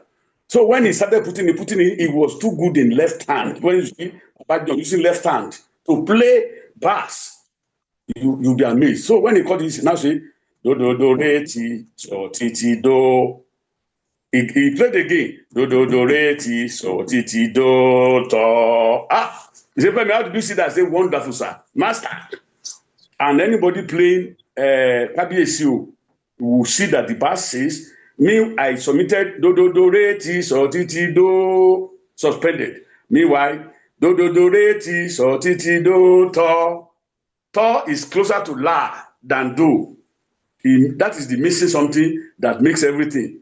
So when we arrange it, anybody playing bass today, we know that that is more sonorous than just common harmony. So having said this, the next one that is very good is medley. We did a lot of medley, but to medley very well, medley requires modulation. It's a fantastic modulator. He knows how to combine, oh my God. Play any music without seeing it, it will tell you that is key. Something can relate from C to G. From G. In fact, when I was playing organ, I had issue with anything sharp. Any sharp more than 3 sharps. I normally I don't compose. All my compositions are on G, C, and flats because sharps are very difficult to play. Anybody who know organ. But to break down anything he can play, I say, sir, it's not everybody. He now said, that is the essence of many people didn't know why Kesa Otmo Wood is not enough to play his music. And people are struggling throughout the country. They couldn't play his accelerators. But when we now introduce Kesa, now that introduces us to a big music like and then Isaiah and all this something. So on modulation, or they can combine 6 different hymns and harmonize them or integrate or medley them and it will flow. No, that is where it's wonderful. And they did that seriously apart from orchestration of local airs. So with this, we can see that he's a gifted man in music, as per organ, as per conducting, as per arrangement. I'm not allowed, or I won't go to the conducting, but the one I moved, although I saw him closely, we attended over 200 or 300 concerts together. So therefore, I saw him conducting, but I don't want to talk on that. But where I worked closely, I didn't work closely with him on conducting, but on composition and arrangement. That is who Baba John was. And I won't be happy if I didn't say this. For the sake of people that is hearing me, first of all, Lana, Alofe, and Tony, you have the wherewithal. I asked you a question a week ago, 3 days ago. Tony spent a year on collected gospel song. Alofe, Tolu Alabi, Esther Aina in Lagos, and 2 scorers throughout the 36 states. About 80 people were working on what Baba John composed, arranged for 20 years. We spent nights. I was tough, I was hard because I'm an architect. And I brought architectural precision to scoring. Tony will remember very well. Tony can do crochet very well, quiver. When it comes to semi-quiver, I say, details. If there is a way you must do it, Tony can remember. Tony, I won't take this. Lana, I won't take this. And all of them comply. And that's why I said eventually Alofe now master even more than me. We did that with hand. We collected it, especially to Lord Labi, was the one we are pasting, we are cutting to bring out this man music out, at least for prosperity. What do you call it? Legacy, sir. Posterity, yes. And Okay. probably, pardon? Akeoduton. Akeoduton, yes. Akeoduton too. Yeah, Akeoduton in Lagos were about 6. And we did this. And I'm asking Alofe, I say, have they started? Because there's no way. We are talking of 30 years something now. It's not still flying. I need to be told. That question must be answered. Tony, you didn't answer me. We'll do that privately. Finally, was the collected gospel song, just like Alofe said. There's what we call colo. And what is the essence of colo? Colo is needless on the platform. It occupies space. why I discouraged Kolo was because as an architect, there is a maximum space we should assign to a platform. Because I did my research on Apostolic Faith Campground and how do you apportion to the usher, to the congregation member, and to the platform. The law says you must give 0.9 meters squared to a choir, a choir member. So, but because of Kolo, the seat and the Kolo will occupy, we are now getting about 1.3. So when I was designing Besa, I had a problem because it's not following standard. The standard is a human by breadth is 0.5 and by length is 0.45. When you multiply, you get 0.9. But Kolo is taking his own. We now said there is no need for Kolo. Why we have Kolo is because we want to bring 10 different books on Sunday because we don't know which sermon will be preached. We don't know which song will be selected by whoever that is preaching. So you have to bring CMS, Baptist, Broadman, Tabernacle, and all whatnot. Meanwhile, we have all these songs that we are singing is from our own collected gospel song. Let's staff notate it. And God brought Tony to do it. All of us called something.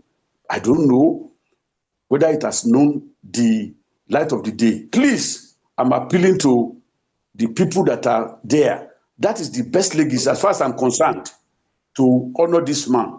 Just as the likes of MTU, Dr. Ayorinde, which I'm very grateful. I'm talking to Tony, Alofe, and co now. Please send that message. Deliver my message. The way we can immortalize this man in Apostolic Faith is the collected gospel song, the staff notation format must be out. For God's sake, to honor this man. And his 20 years laborious work that we have scored. God knew we went to places to get, because sometimes majority of what they were doing was just casual. They would just sing it, no documentation, no structure. But we went and searched all books to make sure we got the staff tradition. We didn't just paste it. We record it so that it be uniform. It must know the light of the day. This is my plea for Tony and Alofe. Please deliver this message to who can make it happen. And that will be my happiness, that this Baba truly being dead, yet speak like that of Abel. Thank you. Wow. Thank you so much, sir. Thank you. Yeah, thank you so much. Thank you, Dr. Adeola. Well, right now, I think you should wait, sir. There's an interesting conversation going on, which I think, not directly in the sense of what you say. So I want to open it up a bit. So at least in the next 5 to 7 minutes, I want us to make that connection. I'm starting from Reverend Lana Alofe. I think I can pronounce it very, very well now. Thank you, that's right. Yeah, so he mentioned earlier, before Dr. Adeola mentioned it, about the idea of documentation. And because what we do at MTU is central to documentation, as like I mentioned in the beginning of this session. So I want to know the type of documentation. You spoke about transcription, arrangement. So, and now Dr. Adeola has opened an interesting layer in this documentation conversation, because this is important for this platform, and also because we have some infrastructure, thanks to Professor Daniel Kolawole Olukoya, who has, been very, in terms of support for documentation. We have series of documentation. Some of them we are going to unveil in the coming weeks. Not only those, across Nigeria, particularly, we are working on the works of Sam Ojukwu, and we have published 3 volumes on his work. So we have that infrastructure, and so that is why I think we should have this conversation. Perhaps there's a way we could collaborate in bringing this to life. I agree with Reverend Lana and Dr. Adeola that Baba's work needs to live. We need to get that work running. We can't just drop it there. So whatever. So I want Reverend Lana to take us back to when you were talking about, how you transcribe. So what were the processes and I would just, let's make the connection before we move on. I think that's very important. Okay. For a new arrangement that Brad John would do, my experience with him was similar to Brad Femi's. I only did one that he asked me to do on my own. Usually, he would give it to Brad Femi. Brad Femi would transcribe it. He used the tonic solfa notation, and then he would give me that tonic solfa notation, and then I would write them out in normal music format with the grand staff or the orchestral staff. So that was from Dr. Adeola to me. But the only time I actually did one-on-one with Brad John, Brad Femi was there. I call him Brad Femi, he's my big brother, but Dr. Adeola to everybody else. He was there. I was there with Bayo Dunsi and Yaya Bobo. The three clarinetists were going to play. So three of us were there. And Brad Femi looked at me and he ran away. He left me alone there. And Brad John was playing. He was playing the whole piece on the organ in the church, and I was right there with him. And then I had to, similar to Brad Femi, I didn't have manuscript paper with me, so I had to get a plain sheet of paper, draw the staff, and then I had to listen to each part. So, and I tell Brad John, okay, I got this. It was in key of E flat. I got this. Can you play this part again? Then he looked at me. Then he played again. Then I write it as he was playing. Then we go to the second part. He do the same. Then we go to the bass. I played the bass part when we performed it, but I had to transcribe what he was playing, listen by ear, and then write it down. Wow. You see? So yeah, that's what we did. That's what my family did. It was tedious. He didn't give us a recording. You see, if I had a recording of it, had it been the day of cell phones, and I just recorded it on my cell phone, then taken it home and then done it. But I had to do it live as he was playing. He was gracious that he played again for us, but he was in a hurry. Right? John didn't sit. He was impatient to leave the organ. That's the thing. He wanted to play quick and leave and do something else. So I had to do it very quickly. So that's where, you see, that's the part about John that I love. He recognized the talent that you could do this, but he also kept you humble. See, as much, you see, I knew that I could compose without being an organist. Brother Femi and I, we talked about this. Because I know a composer called Hector Berlioz, great French composer who was not a pianist at all. And he composed a lot of stuff. One of the pieces he composed was held in Italy, a viola concerto, and he could not play the piano at all. And I love, he's the father of instrumentation, orchestral instrumentation. I have this book on orchestral instrumentation. So I knew I could do that, but also knew that I could not do what Brad John was doing. You see, the problem I had with his style was I was never going to be as good an organist as Brad John. So I knew that if I wanted to use the organ to compose, I couldn't do what Brad John was doing. Because he would play it and then he could try. I couldn't do that. I mean, it was going to take me 50 years to try to get to be like him. I didn't have that kind of talent. So I knew how to do it a different way. So I did not try to be him, you know. But he did not stop me. He just said, Lano, you need to be able to play what you compose so you can hear it back. You see, so he wanted us to be able to hear. And I was able to figure out a way to do that with virtual instrumentation. So I don't need to play the organ to hear what it's going to sound like. And before I started using that virtual instrumentation, I would play and overdub. So I could have different pieces play at the same time. Then I have to slow it down. I don't go to the technicalities of that. But Brad John would play and ask us to transcribe. These days, you can have recordings and transcribe. You can also have MIDI input to the computer and get it out and then correct. There's so many ways of doing that now, so we don't have to go through that laborious process back in the day. Just an aside, then I'm going to stop. Again, Brad Femi and we compose by writing it down, the notes, like transcribing onto paper, like they used to do. There was Bach, Handel, Mozart, Mendelssohn. That's what we did. But God bless, thank God for Tony. Tony was quick to understand the use of the computer in order to write music quickly. And he went in that direction very early on. And it wasn't as smooth as it is right now, but Tony, he labored with that and eventually replaced our handwritten notation. We don't do that anymore. So I hope I've answered the question and given some more insight into what we did.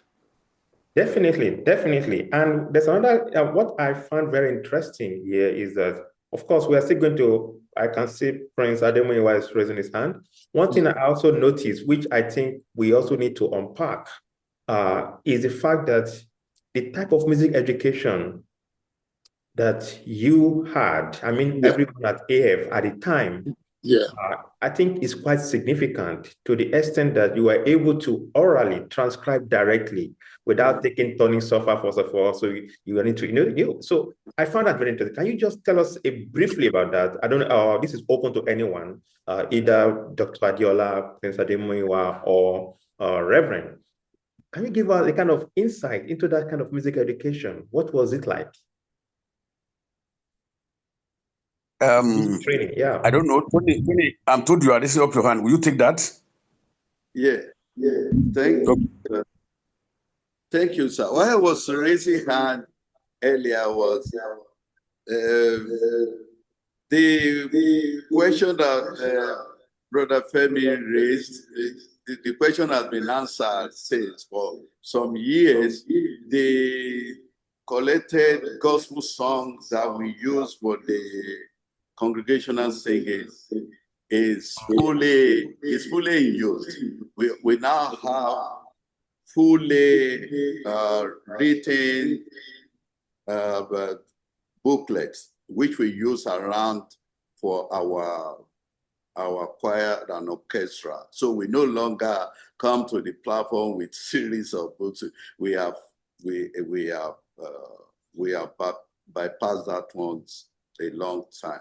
And for some of Baba's job, thank God we have some young people too that came up that they are able to score now. We already have a lot of Baba's work now scored and being in place. The only thing that we have not done is a collation that we're going to have them together in a booklet. That so the one for orchestra will be there, the conductor's score will be there, the instrumental. So we can have it. This is violin one, this is violin two, this is which all the pieces will be there. This is the conductor's score, this is for clarinet. That is what we have not done. But they are in score now. Thank God. Like we tried during our time, we have more people now that are coming up. We are using Sibelius and different things that are easy. They are easy scorers now. What I started to use then was Dr. T music software. In 1990, it was a DOS base, no window. It was not a window. You score, in fact, before you score any note, you use one command for the head, you use another command for the stem, you use another command for the flag. So it was a terrible time to score a piece of music. You have to wait for days. Maybe Brother Femi will remember there was a time I was scoring, I almost finished, and something happened to the system. I lost a seven-page music. I just closed the computer and I went to sleep. So that was sometimes in 1990. So it was as bad then, but this time we have a lot of young people who are scoring. And I want to let you know that sooner we were going to get out so that we can have all those booklets of Baba's work. The scorers, the vocal ones, we will have them together in a book, and the orchestration, we will have them in a booklet so that you can pick one and say, oh, this one is for violin one, this one is for flute, this is the conductor's score, by the grace of God. Thank you, Brother Femi. You started us in the scoring. Yeah. Like I always mention it. Any of my publication or school, I always put it there. Femi Adeola introduced me into music scoring. So we cannot forget about that. Courtesy of Baba John. Baba John, like everybody has said, is an instrument that we want people to develop. Under you, it will push you up, no matter how you want to do it. Some of us are close to him at different ways. I even work with him personally in his office. No, not too many people know that Baba John's office was the first set of data processing office in Lagos, the first set, after coming when University of Lagos was only where you have mainframe computer that were doing data processing at the time. At the 80s, Baba John has a center that was dealing with data, which I personally worked with him for a year after my service here. Wow. Thank you, sir. Wow, thank you so much. I think what I want to do is this educational component is going to bring everything together. Yeah. So, but let's wait a bit. Let's bring in from the outside, from an inside. Let's bring Dr. Oluranti now to take us into the organ, particularly from the organist perspective and from that realm, So let's have that. Then we'll now come back to this educational component. It's very important because it ties everything together. So we want to see the kind of education that was, you guys had in quotes at the time, because it's interesting for me that you pick a book and draw pipeline and possibilities and you are transcribing on the go. That is very important. People need to know what led to that. So thank you so much. We are going to round up with that. So let's bring in Dr. Oluranti right away. All right. Thank you very much. Thank you very much. Thank you very much. Yes, I thank God for this opportunity to talk about Baba John. And just as Dr. Ayorinde said, I'm going to be contributing from the angle and perspective of an outsider. Although you mentioned that I'm going to talk about the organ, but I'm going to talk beyond the organ. I can't play the organ here anyway. I want to focus on the impact of Baba Aina beyond the musical boundaries of Apostolic Faith. And coming to think of it, I'm not sure this has been documented. Basically, for us, when I say us, I mean those of us in Christ Apostolic Church, who grew up in that church musically in the 70s, 80s, up till the early 90s. We were greatly, greatly under the influence of Baba Aina. For starters, it was not a common thing to find an orchestra in Nigeria then, and it was a big deal for us. Growing up, for me, in Ibadan, we had to go to, Okebola. You see, when people are thinking of Christmas chicken and things like that, we thought of the concerts there. And you want to go there to encounter Baba Aina. Now, we had an in-house mentor to the late Ayodamope, who was greatly, greatly, greatly influenced by Baba Aina. He knew Baba Aina. And through the influence, he also started an orchestra. The first orchestra in the Christ Apostolic Church, 83 Lagos Street. Then, more importantly, he played the organ too when it came to certain things like Baba. We were studying him. Then eventually we started going to concerts to watch this Baba play. How did we study him? We will record on this kind of tips. I don't know how many people remember this. We would record him, and then we will pass the tapes around. After a while, the tapes will get tired. I don't know whether a lot of us knew about how to mend, the tapes when they get broken. When they get broken, we get sellotape. Hook it back. Yes, I can remember. That was how we studied Baba, That was how we could get into his mind, and we just were copying what he was doing, basically, But now, thinking about it, before I move on to that point, one of the great influences too from Apostolic Faith was the fact that a good number of churches, especially those who were influenced by the Ayodamope too, were challenged to go into the realm of sight reading. In most choirs, even up till today in Nigeria, is all tonic sofa singing. But at some, precisely in 19, I think 86, 87, at Ebutemeta, Ayodamope just made like, look, if you're going to be a member of this choir, you must be able to sight read. And he would always make reference to AF, AF, AF. In fact, AF was just the ultimate for us then.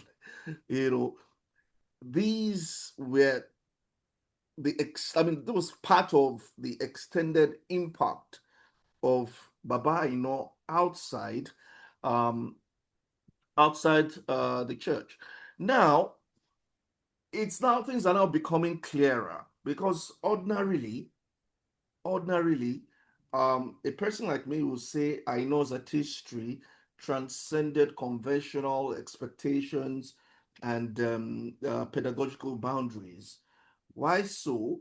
I mean, while I studied Baba Aina then, I mean, I had no formal education in music, but much later on, I had the grace and privilege to study music formally, to understand music. And then it was with that much later on in the 20,000s, in the 2000s rather, that I started reflecting on the musicianship, trying to understand what Baba did theoretically with his conducting. For starters, I mean, I also took extensive studies in conducting, and then reflecting back, I remember that, or I now understood that Baba's conducting was not conventional. You know, he was an instinctive conductor. He was an effective conductor. He stood between the performers and the audience. He interpreted the music. I mean, a lot of people thought he was overly dramatic, but it was a person moving from the spirit. I didn't know anything about conducting then. Later on, I started conducting. I discovered that no, this man was beyond the textbook. He was beyond, what you'll be taught in the four walls of the classroom.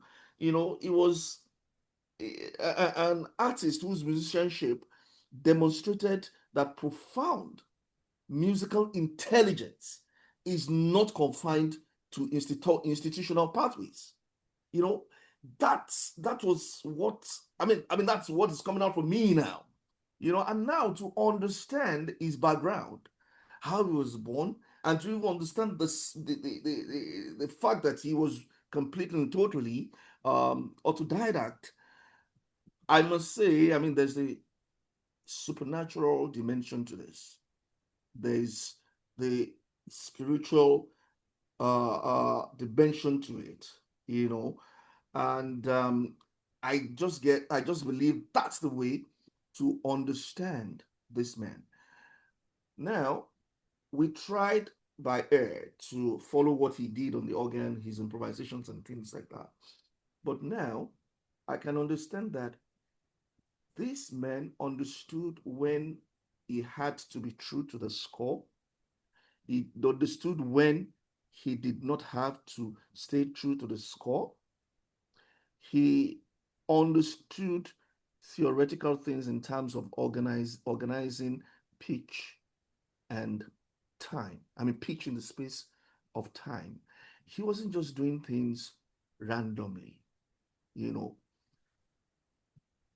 One of the greatest challenge of orchestration is the fact that you are dealing with acoustic instruments that relate with one another in a specific manner.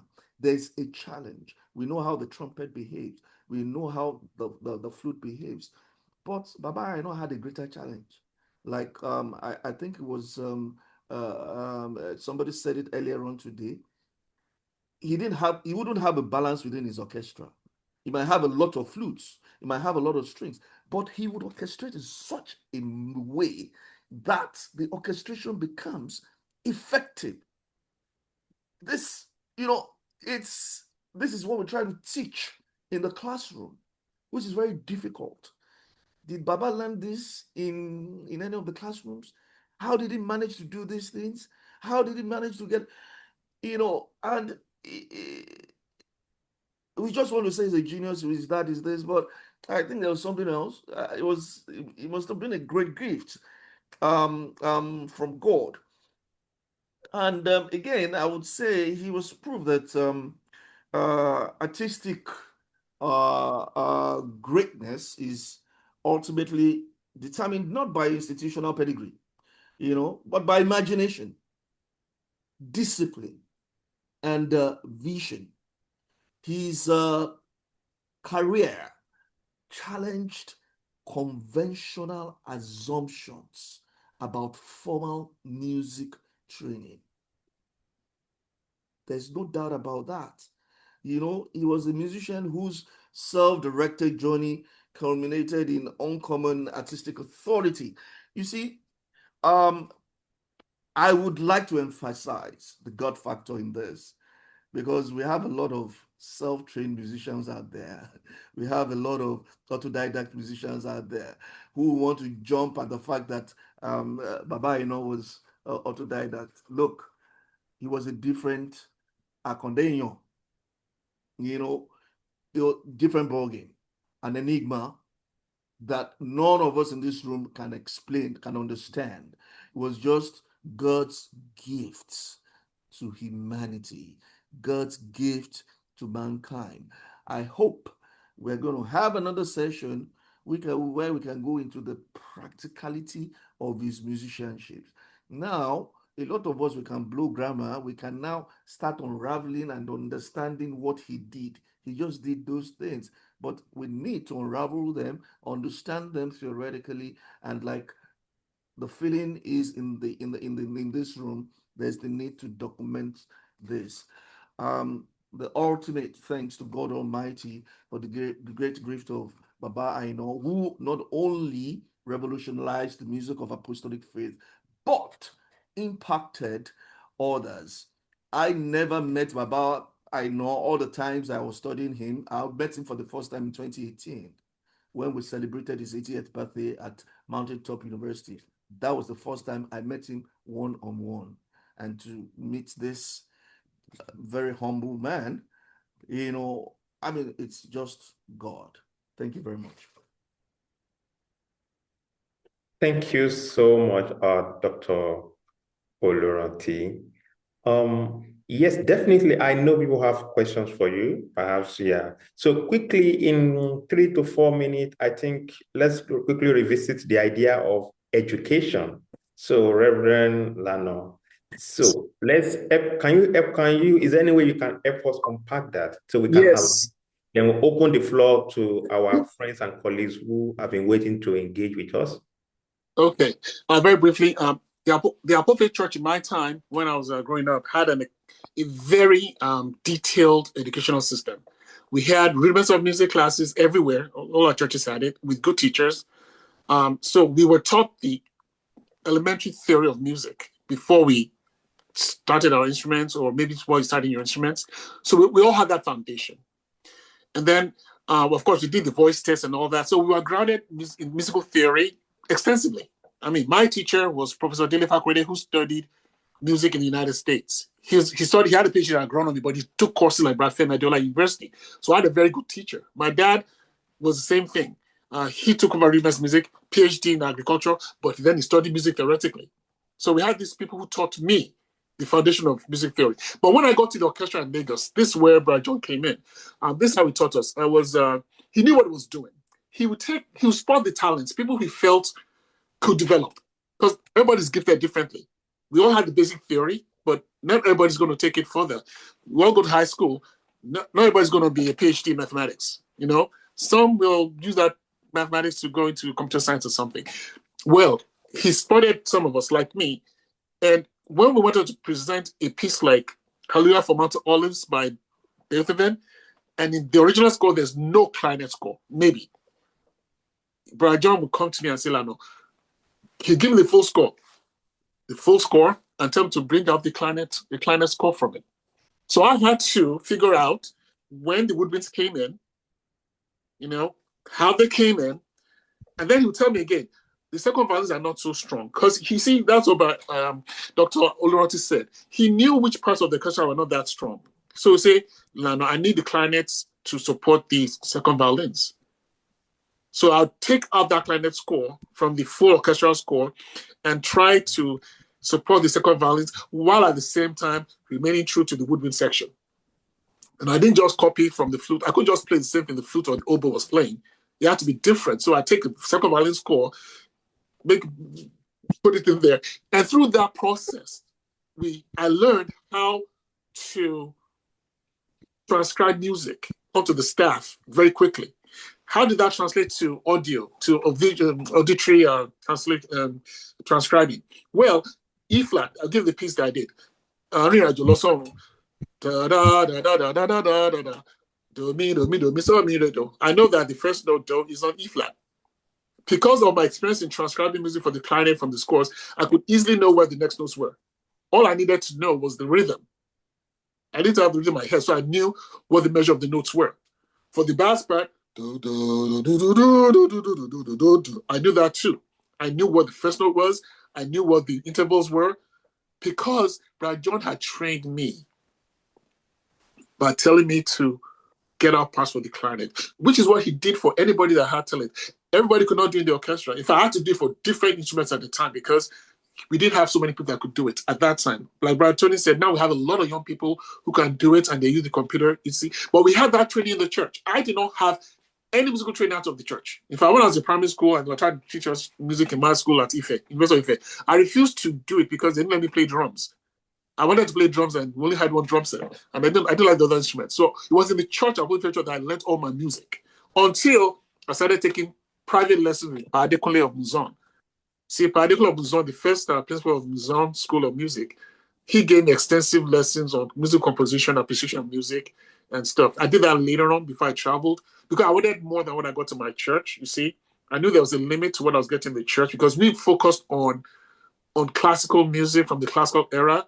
There's romantic music, there's avant-garde, I wanted to go into the more modern type of music, atonal music and stuff, which was not applicable in my church, but I wanted to know it because I was studying music theoretically. So I did that outside the church, but my foundation was in the church, and we have that school of music. I hope it's still run the same way, but we had a very good foundation. Thank you. Wow. This is quite interesting. Thanks so much, Reverend. Thank you. This is, I think it's insightful in many ways because it also connects us to another important layers. And like Dr. Oluranti said, I think we need a follow-up session which we decide where we can now, I like the way you break this down for us, taking us into the details, some basic technicalities. We need sessions for this type of conversation, definitely. But for now, our friends have been waiting. People who have been saying the conversation drop here on the chat, different. So thanks so much for, if possible, if you are still there, colleagues, kindly let's give a round of applause to our discussant today. Thank you so much. This is quite insightful. And I can say that we can't finish this in one conversation. I can assure you from where we can't finish this in one conversation. It's quite deep and it's quite, it's a kind of interconnected realities that if we are not careful, we can keep on spending days and days and drawing connections here and there. So because of that, let's find a way to put a brief, not a double bar line, a bar line today. Then let's invite our colleagues. They want to interact. People have things to say. So at this moment, friends and colleagues, if you are still here with us, I'm sure that you know that this has been very, very effectful, this conversation. Thank you so much. So at this moment, I would like to invite us I know you have questions, but one thing is that kindly make it briefly. Let's be brief with, in terms of when you want to ask a question, because we have many people. In fact, we can't take everybody, but we are going to try to take at least up to 8 or 10, but make it very brief. Yeah, so our discussant will definitely respond and we can fully unpack areas that perhaps we are yet to connect. So we are going to open for up to 8 to 10, depending on the time, but make it brief, please. Let's brief. Yeah. Thank you so much. So who is the first person? So just raise your hand, perhaps with the emojis. You can see the resources on the Zoom link. Then I will invite you. I raised my hand earlier on. I don't know whether you saw it. Okay, I can see Tolu Alabi. Yes, definitely. I will invite you shortly. So we have Tolu Alabi. Let's have others so we can put it in track so we can quickly follow it up quickly. So we have one person. We have Tolu Alabi. Then I think at the organ house, I will invite the organ people shortly. Just wait. Let's quickly finalize the people online here. Then after that, then we'll plug into the organ house. Is that okay? Yeah. So let's have Tolu Alabi. Kindly introduce yourself briefly and make it very brief. Like they say in church, 60 minutes, 60 seconds. Okay, thank you very much. Yeah. I just want to, good afternoon, everyone, starting on the existing protocols. Thanks to all the discussants. My name is Tolu Alabi. Just one area that our discussant didn't really talk so much on, and of which I was privileged, I would say privileged to be a part, and that's about ensembles. Baba John had a way of transforming ordinary music into extraordinary music. And the beautiful thing is that all those music of those years, talking of the 80s or the 90s, when we sing those songs in the church now, we play those, sing those songs, the ensemble music, the composition is what Baba did. For instance, now, there's one, Looking for a City. Brother Lana, Alofe is one of the ensemble players. Others are not here. Then my flute teacher, Brother Reverend, with me too. I'm sure it's on this call. Listen to this. There's a way it will be introduced, and it was, I would say, it's spirit directed, because it's not about no templates. It's as if every time it is the way to follow, or it's always like this. Some will be very brief. Some could run into a stab or two. Like Looking for a City now. Da da da da da da da da da da. Looking for a City. Anytime we sing that song and we have to build the ensemble, that is the introduction. So I just want to add that he introduced ensemble playing to some of these music presentations, and they made it unique. There was a time when we had one particular one, and we didn't do the ensemble. People comment and say, without the ensemble, it's not melodious. It's not like it used to be. That was a rare gem called Baba Aina. Thank you for the opportunity. Thank you so much. We appreciate, man. Thanks so much for your kind, explanation. I found that very interesting. Yes, I remember clearly at the company concert. We used to see those different ensembles here and there, male voices, female voices, different, Thanks so much. So that's number one. Can we have perhaps you have questions or something you want to add? Just raise your hand. Then let's go to the organ house. Let's connect to the organ house. Then I hope before we are done with that, and people we can come back to those who raise their hand. Thank you so much. So let's go to the organ house. Yes, good afternoon. My name is Taiwo Oyafunsho. Yes, I just want to come in from different angle. We spoke much about the Reverend, such a wonderful enigma, such an iconic personality. We got to know Reverend when we were growing up in the early 70s. He made us to appreciate music. And through Brother, the way he conducted, we invited a lot of people to Apostolic Faith.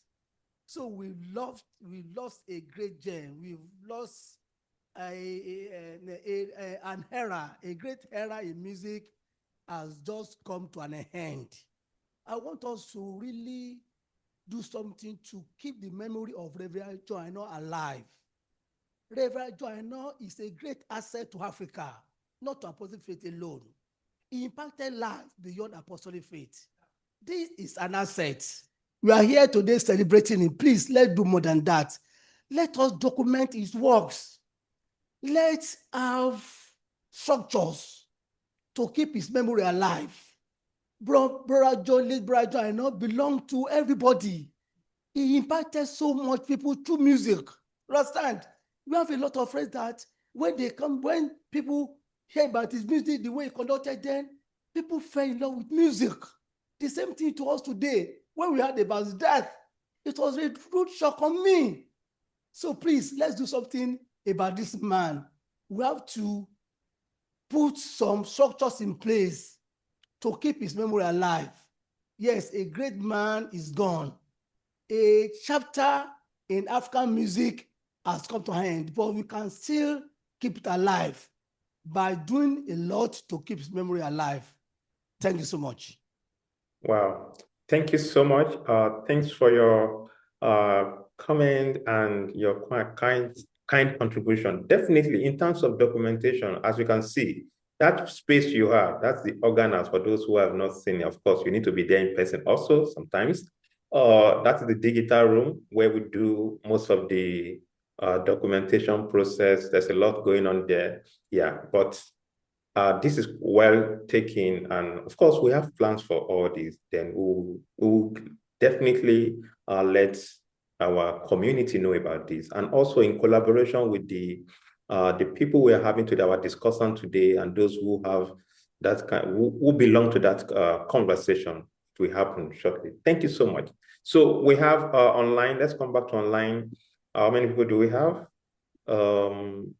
Is it Mr. B. Oladele or Sister B. Oladele? Okay, B. Oladele, let's have you, please.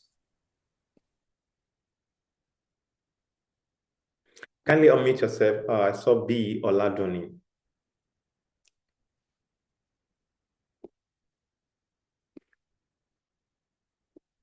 Is the name B. Oladele? Kindly unmute yourself. So, yeah. Okay, while we are waiting for that contributor, so let's see if we have, so you can just make it 1 minute, and yeah. So we have at least up to 5 or 6 more slots left. Then we'll come back to it.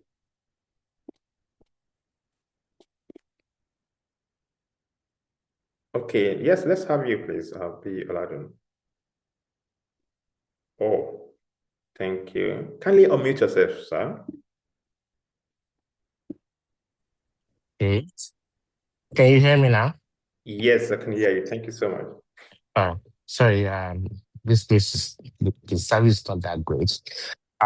When that man, Mr. Taiwo Yafunso, spoke, something came to me, and that is giving back to the community in the form of a scholarship.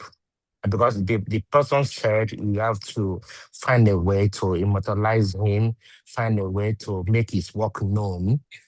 Is there possible for a kind of scholarship to be given? So if you want to go, and that's happened abroad overseas, that they give scholarship in the name of a particular person.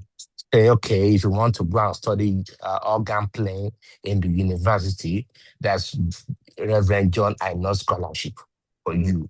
So if you want to study, maybe you want to study organ playing in the maybe Unilab or wherever, there will be a scholarship under Reverend John Aina given to that person. And one of the things that that person is going to be charged with is do a bit of research into his work, into his conducting, into his organ playing. And that way you keep his memory alive year after year after year after year. That will be a scholarship or grant for such people. If you want to go and learn the organ, there's a scholarship for you. So something that we can look into that direction. Thank you. Wow, thank you so much. I found, yes, definitely. That's an interesting and very viable means also to keep Baba alive. Yeah, of course, I'm going to throw back that to our discussion today.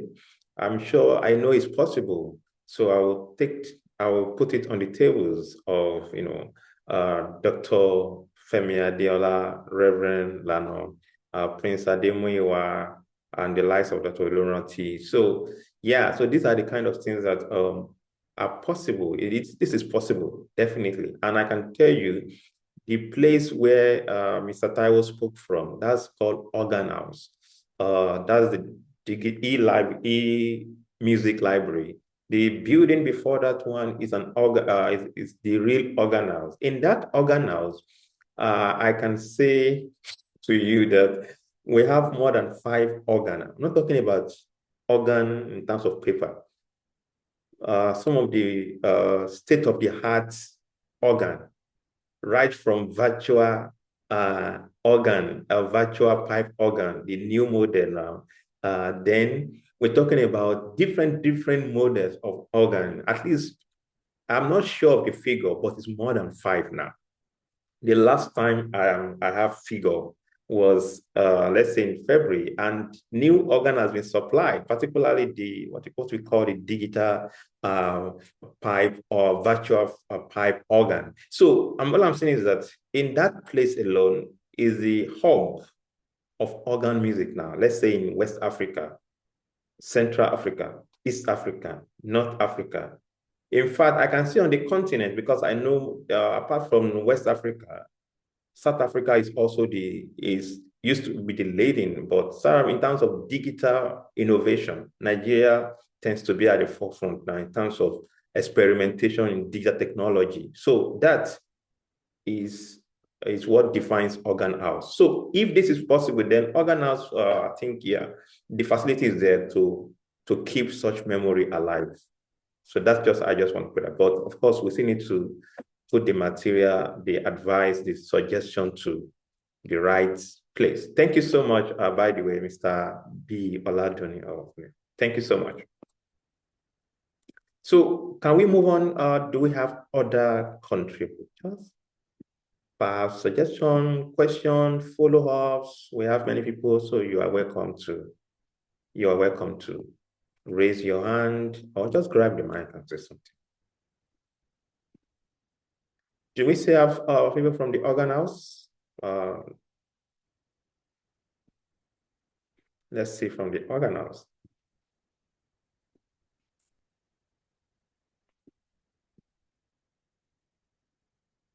Okay, yeah, so just one.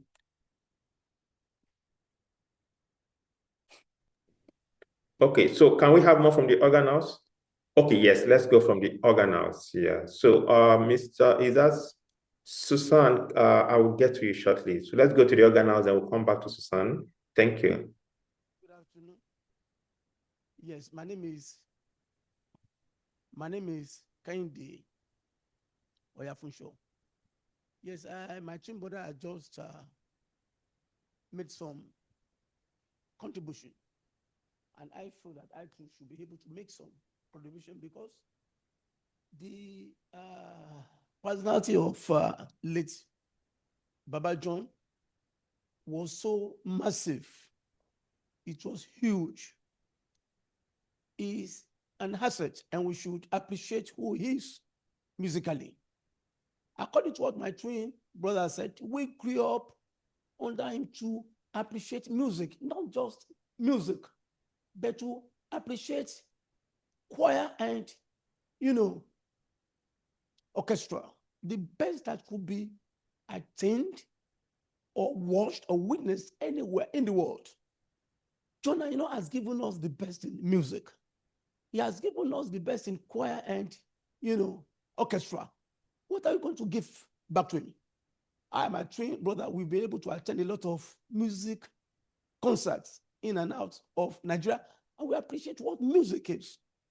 This man has gone, is an end of an era, but we need to keep his memory alive. Sentiments apart, I propose that there should be John Aina Music Festival. Sentiments apart. There are young people, young minds that should be encouraged, that should be mentored in line with what Brother John Aina has created, that path. Let's have John Aina Music Choir Orchestra Festival, where young minds are brought together, because there are a lot of young men scattered all over the world, especially in Nigeria and Africa, that are playing organ conducting music like John Aina because they got that gift, from him. So let's gather these like minds to a, particular venue with organs, with choir, and then they can come out and conduct. Play music on organ, then look at the one that reflects the exact image of John Aina on the stage, on the platform, and mark a prize to that person. So what I'm saying is that we need to keep his, memory alive. Good man, good night, and God bless your soul. You have blessed us so much. Mr. Brother John has made us to appreciate music, choir, orchestra, and the sound of jazz in what he plays.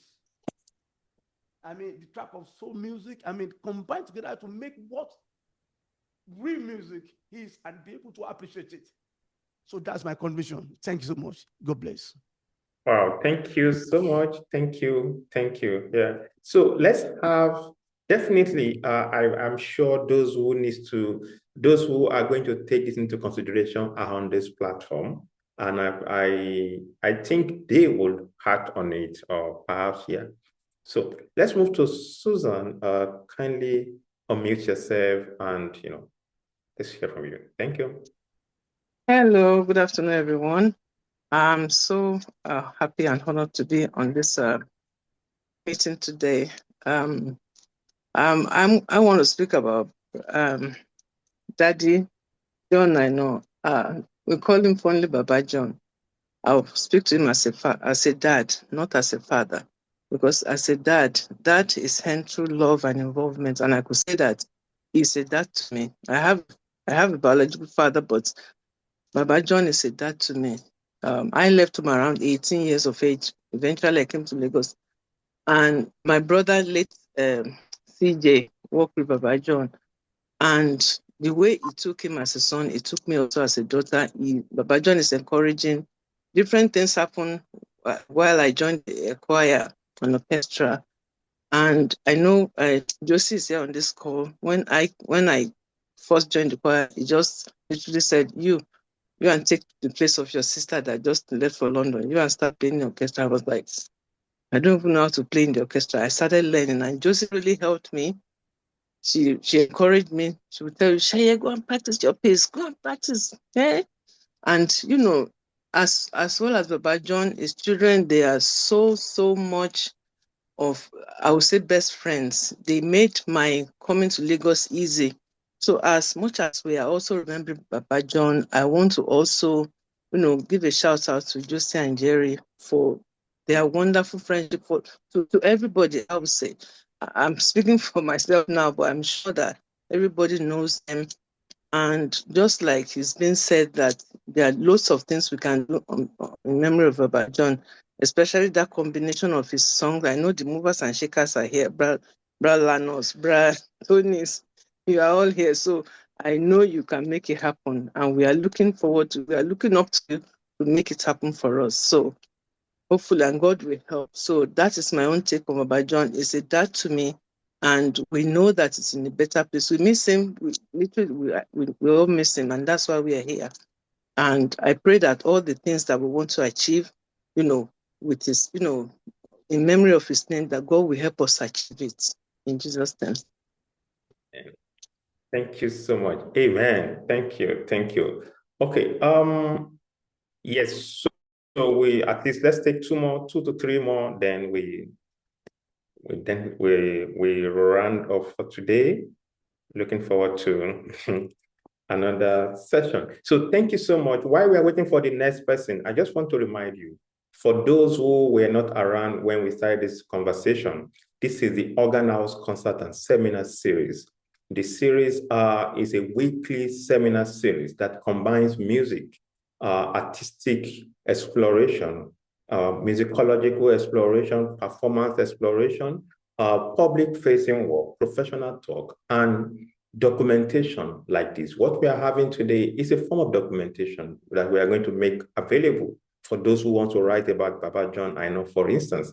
or for those who wants to advance on this conversation, particularly through, we're talking about legacy. Legacy is also, research is a form of legacy, sustaining a particular legacy, exploring them, not only as a musician alone, like Dr. Oluranti said, it goes beyond just music. There's a lot to it. So this material is definitely going to help those who want to take that kind of research. And I know on this call, we have Prince Tony Ademuyiwa, who is currently working on a PhD, particularly running up this year at the Organ House. His work is focusing on Baba John Aina. So, and I hope, and I'm looking forward to the work in a way that is going to unpack some of the things we have said today, right from music, historiography, analysis, documentation, and life story of Baba John Aina. So in the areas of scholarship, I think we have something going on, but we need more. And this session is also going to serve for that purpose, to help people document and research in that area. So for those who are joining us for the first time, we have these every week, and we have events. Upcoming, we have what has now become the Organ House International Symposium on African Music. That is happening from July 13 to July 17 at Mountaintop University. You can join us online or in person. This promises to be an interesting session, as we have contributors from almost all over the world, from Europe, North America, Latin America, and across Africa, and of course from Nigeria. So who has prepared, who are ready to join us both in person and online for these 5 days. Again, it is not just about music talking, it's about performance, exploration of diverse musical styles across the continent and African diaspora. So make it a date with us for those 5 days in July. Yes, so we're looking forward to have you. If you are joining us newly, kindly take time and check our YouTube page and see how, like what I said, so this session, what we are having today is also not just about a YouTube session. So we have a space where we call digital epistemology in archive. So archive for us is not just a store somewhere. So we have taken that we have advanced on that. So our YouTube space is a digital curatorial space where we make conversations like this and other conversations available for scholars, for professionals, for policy, for education, or even for your church, So the resources are there. Please take advantage of it. We are documenting this for you and for others across the world who needs this kind of knowledge, particularly advancing scholarship, promoting artistic practice from Nigeria, and open it up to the world. So that is what the platform is about. So subscribe so you can get more updates on events like this. We are also going to upload this material anytime soon, so you can watch and unpack for other purposes. So please subscribe to that and look forward to more. On that page alone, we have almost 130 videos recordings, at least, of various conversation, active performance, choral. Of course, you can see some of them at the opening of the event today. So we have it's an archive. Take advantage of it. Yeah. So do we have questions? Do we have more? So I think it's been an interesting journey today. Thanks to our discussants. Okay, let's take this last one. Mr. Jesusheon Oluwade, let's have you. Then while we are having Mr. Jesusheon Oluwade, let our discussant prepare 1 minute concluding notes. So 1 minute each, if we are still around, fine. Yeah. So let's have Mr. Sheon Oluwade. Yeah, thank you, Dr. Ayo. Thank you so much for this opportunity. And I want to appreciate the discussants too as well. Yeah. I've just been hearing the discussion, and I've been so happy to know more about I'm also a conductor, an orchestral director, and also a clarinetist. So when it comes to arrangement and all of that for the orchestra, I'm also very well, not that good, but we are coming up. So I just want to push, this to the air that I don't know if, there is any plan for the orchestra, because writing for the orchestra to also have a way of just trying to engage the younger generation. These days, and then sometimes we are short of repertoires. When it comes to African arrangement and all of that, I think I mentioned this at the last discussion.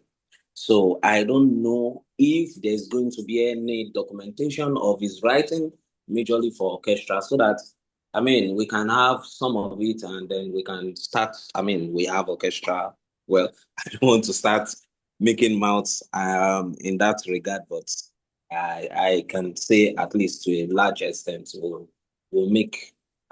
Performing some of those pieces, ministering it even at church, we can make it happen. So how can we get documentation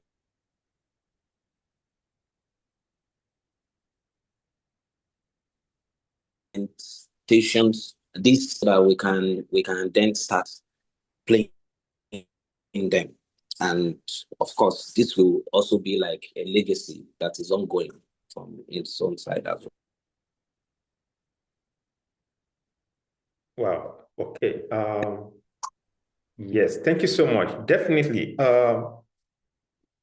Documentation, keeping legacy alive, has many layers. One of the strongest points among all is also performance.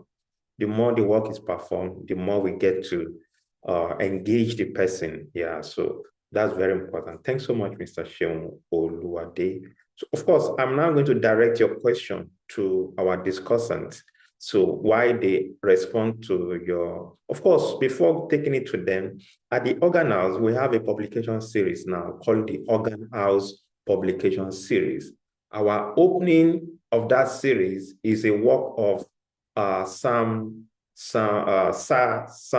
Ojukwu. We all know Sam Ojukwu, the Igbo choral composer, So we have this series. One of the reasons we have this series is for a purpose like this, to document particularly those who are within our community and have contributed significantly to some of the things we've had today. So we have this series, and perhaps we'll work together in doing some of those things. But in terms of publication, not just for within Nigeria, for global visibility of such archive or legacy, the Organ House series is positioned for that kind of dynamics, publishing and circulating it across the world, particularly within the mainstream also, and for performance across the world. So let's take it back to our contributors today. So 1 minute, a concluding thought. Perhaps you can also respond to most of the questions regarding legacy, that we've had today. So where do we start from? Well, I'm still here, so if you don't mind, I'll start. Definitely, please. Yeah, let's start from you. Okay, with reference to immortalizing his legacy, there are stakeholders that need to be consulted. I can let you know that we've already started discussions on doing this. A lot of the points raised, things we want us to do, documenting him having a concert or a scholarship. Discussions are already ongoing about that, and as time goes on, they'll be solidified.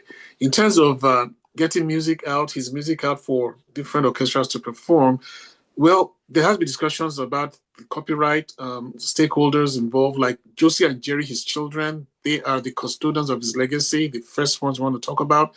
Then there's also the church, which he labored and served in. He never left Apostolic Faith Church, even though I'm sure he was invited outside many times. But he did everything within that church. So we have to honor that part too. So there are things that need to be ironed out. And then once those things are sorted out, we can move forward. But discussions are already ongoing, and Brad Tony is part of those discussions. He's a man on ground.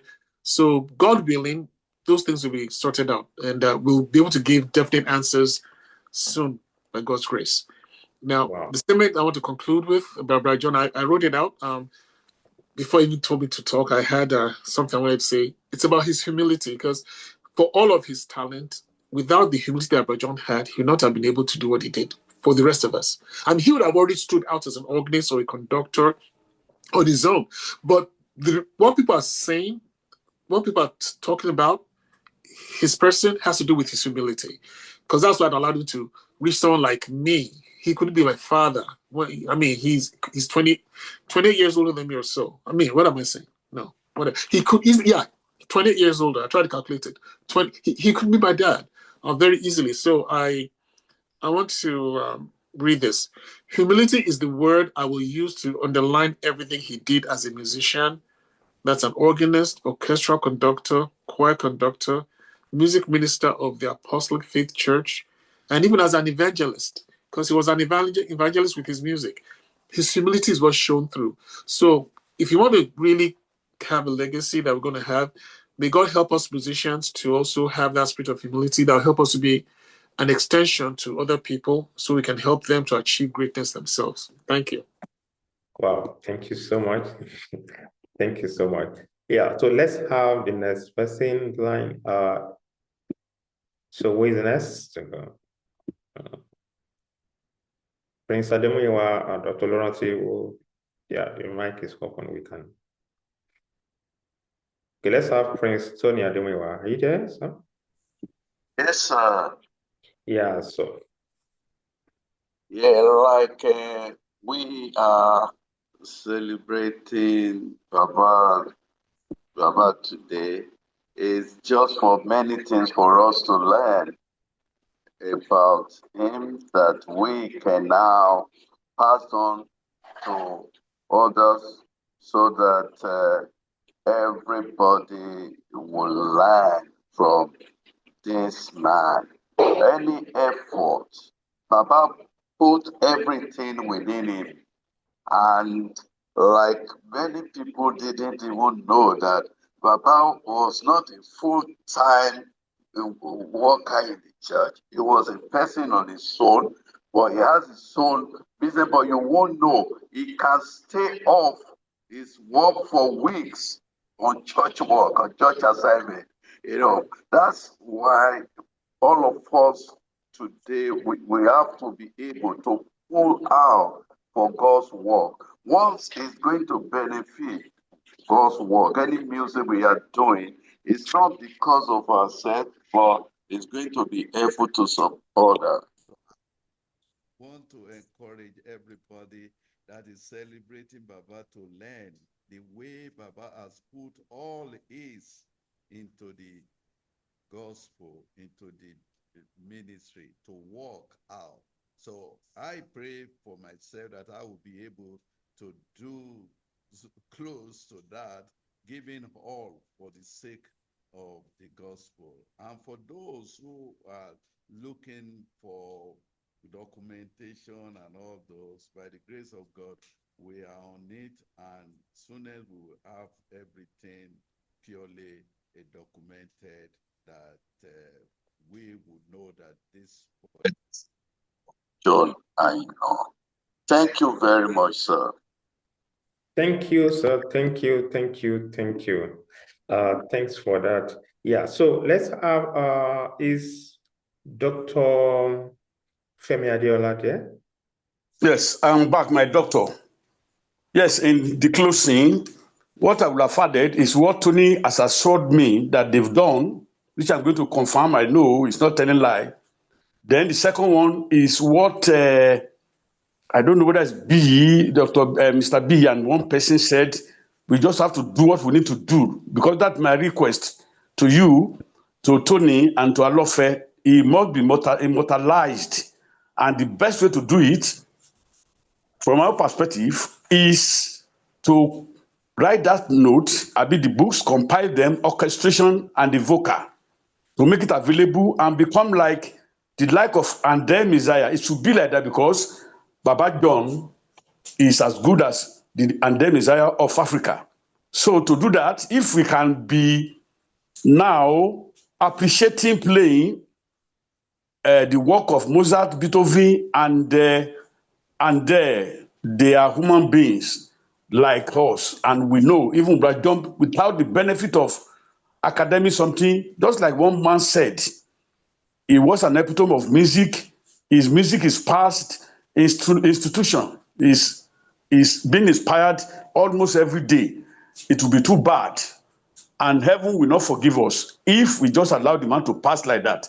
And again, that one that I love so much is how can we, Tony, Alofe, we have discussed at length. I love that idea of forming John Aina Foundation. And I know this may sound like a taboo, but believe me sincerely, the fact that we are even doing this, Tony, the fact we can attend this, Tony, is a departure from what we used to be. And Alofe told me that things have changed. For things to have changed, for me to believe, Reverend John Aina must be immortalized by that. We can organize ourselves to get a foundation for him and get scholarship award. That is the best way to immortalize this man. I will be happy this could be done for him. Thank you. Thank you so much, sir. Thank you. Thank you. Yeah. So I think Dr. Oluranti is already in transit now, I think, here. So, but definitely most of the things he said are quite significant, and which I can remember clearly is to, one, get to plan sessions that are focusing on the musical content. Then also look, when we engage Baba, I know, let's start engaging beyond the music. So in different ways, being an autodidactic, there are other significant values that we can also, understand, or like a takeaway from him. And that those values are quite important, not only for music, in terms of relationship, or humility, character. So those are the kind of things that I think I'm trying to deduce from his earlier conversation, which are quite straightforward in terms of, yeah. But what's important here is that for him, is of the opinion that we should have sessions focusing on the music themselves, the composition, in a very, very focused way, which we are going to do that. Yeah, we are going to do that, definitely. So in conclusion, dear all, thank you so much. It's been an interesting journey to sit together with you, particularly virtually, to discuss, celebrate, and reflect on the musicality, personality, and the person of Baba Aina today. Thank you so much, and thanks to Bro Tony Ademuyiwa for helping us putting some of these things together, and also thanks to the organhouse research crew who on a weekly basis get this project going. Thank you for our crew, right from the technical side down to the social media, and you know yourself wherever you are. So this is to say thank you to you. And also, of course, initially I mentioned in the beginning, the school, because this platform is significant, and we, not just the way we say it, we can see the effect. And thanks go to the management, the Vice Chancellor, Professor Elijah Ayolabi, and most importantly, the foundation upon which this initiative sits is the Chancellor himself. I mean, Professor Daniel Olukoya. Without him, we can't have this conversation. We can't have platform like this. And yeah, so we just want to say thank you to him, and for sustaining this kind of conversation, and for promoting and helping us having this kind of session. This is not the first time we are having it, of course. Even for Baba Aina, this is the second time. And hopefully, like we have discussed today, we are going to have more of these. We are going to have more to keep Baba alive. Baba is more than that. So thank you so much. I want to thank Reverend Lana, Alofe, Dr. Femi Adeola, Dr. Oluranti, and all of us who have joined them in this conversation today. I want to appreciate you, and I pray that all of us, God will help us to live an influential legacy like this and to live a life worth celebrating like this. So thank you so much. Don't forget to follow us on the YouTube. Particularly, we are going to upload this particular session so you can have, and also most of our programs, you can also follow us and contribute to the process. We are open. The platform is open for anyone, irrespective of your age, capacity, degree, or what. What we care about is what you have to say. So the platform is a safe space for critical conversation. So thank you so much. Yeah, thank you, and thanks. God bless. Thank you so much for joining us today.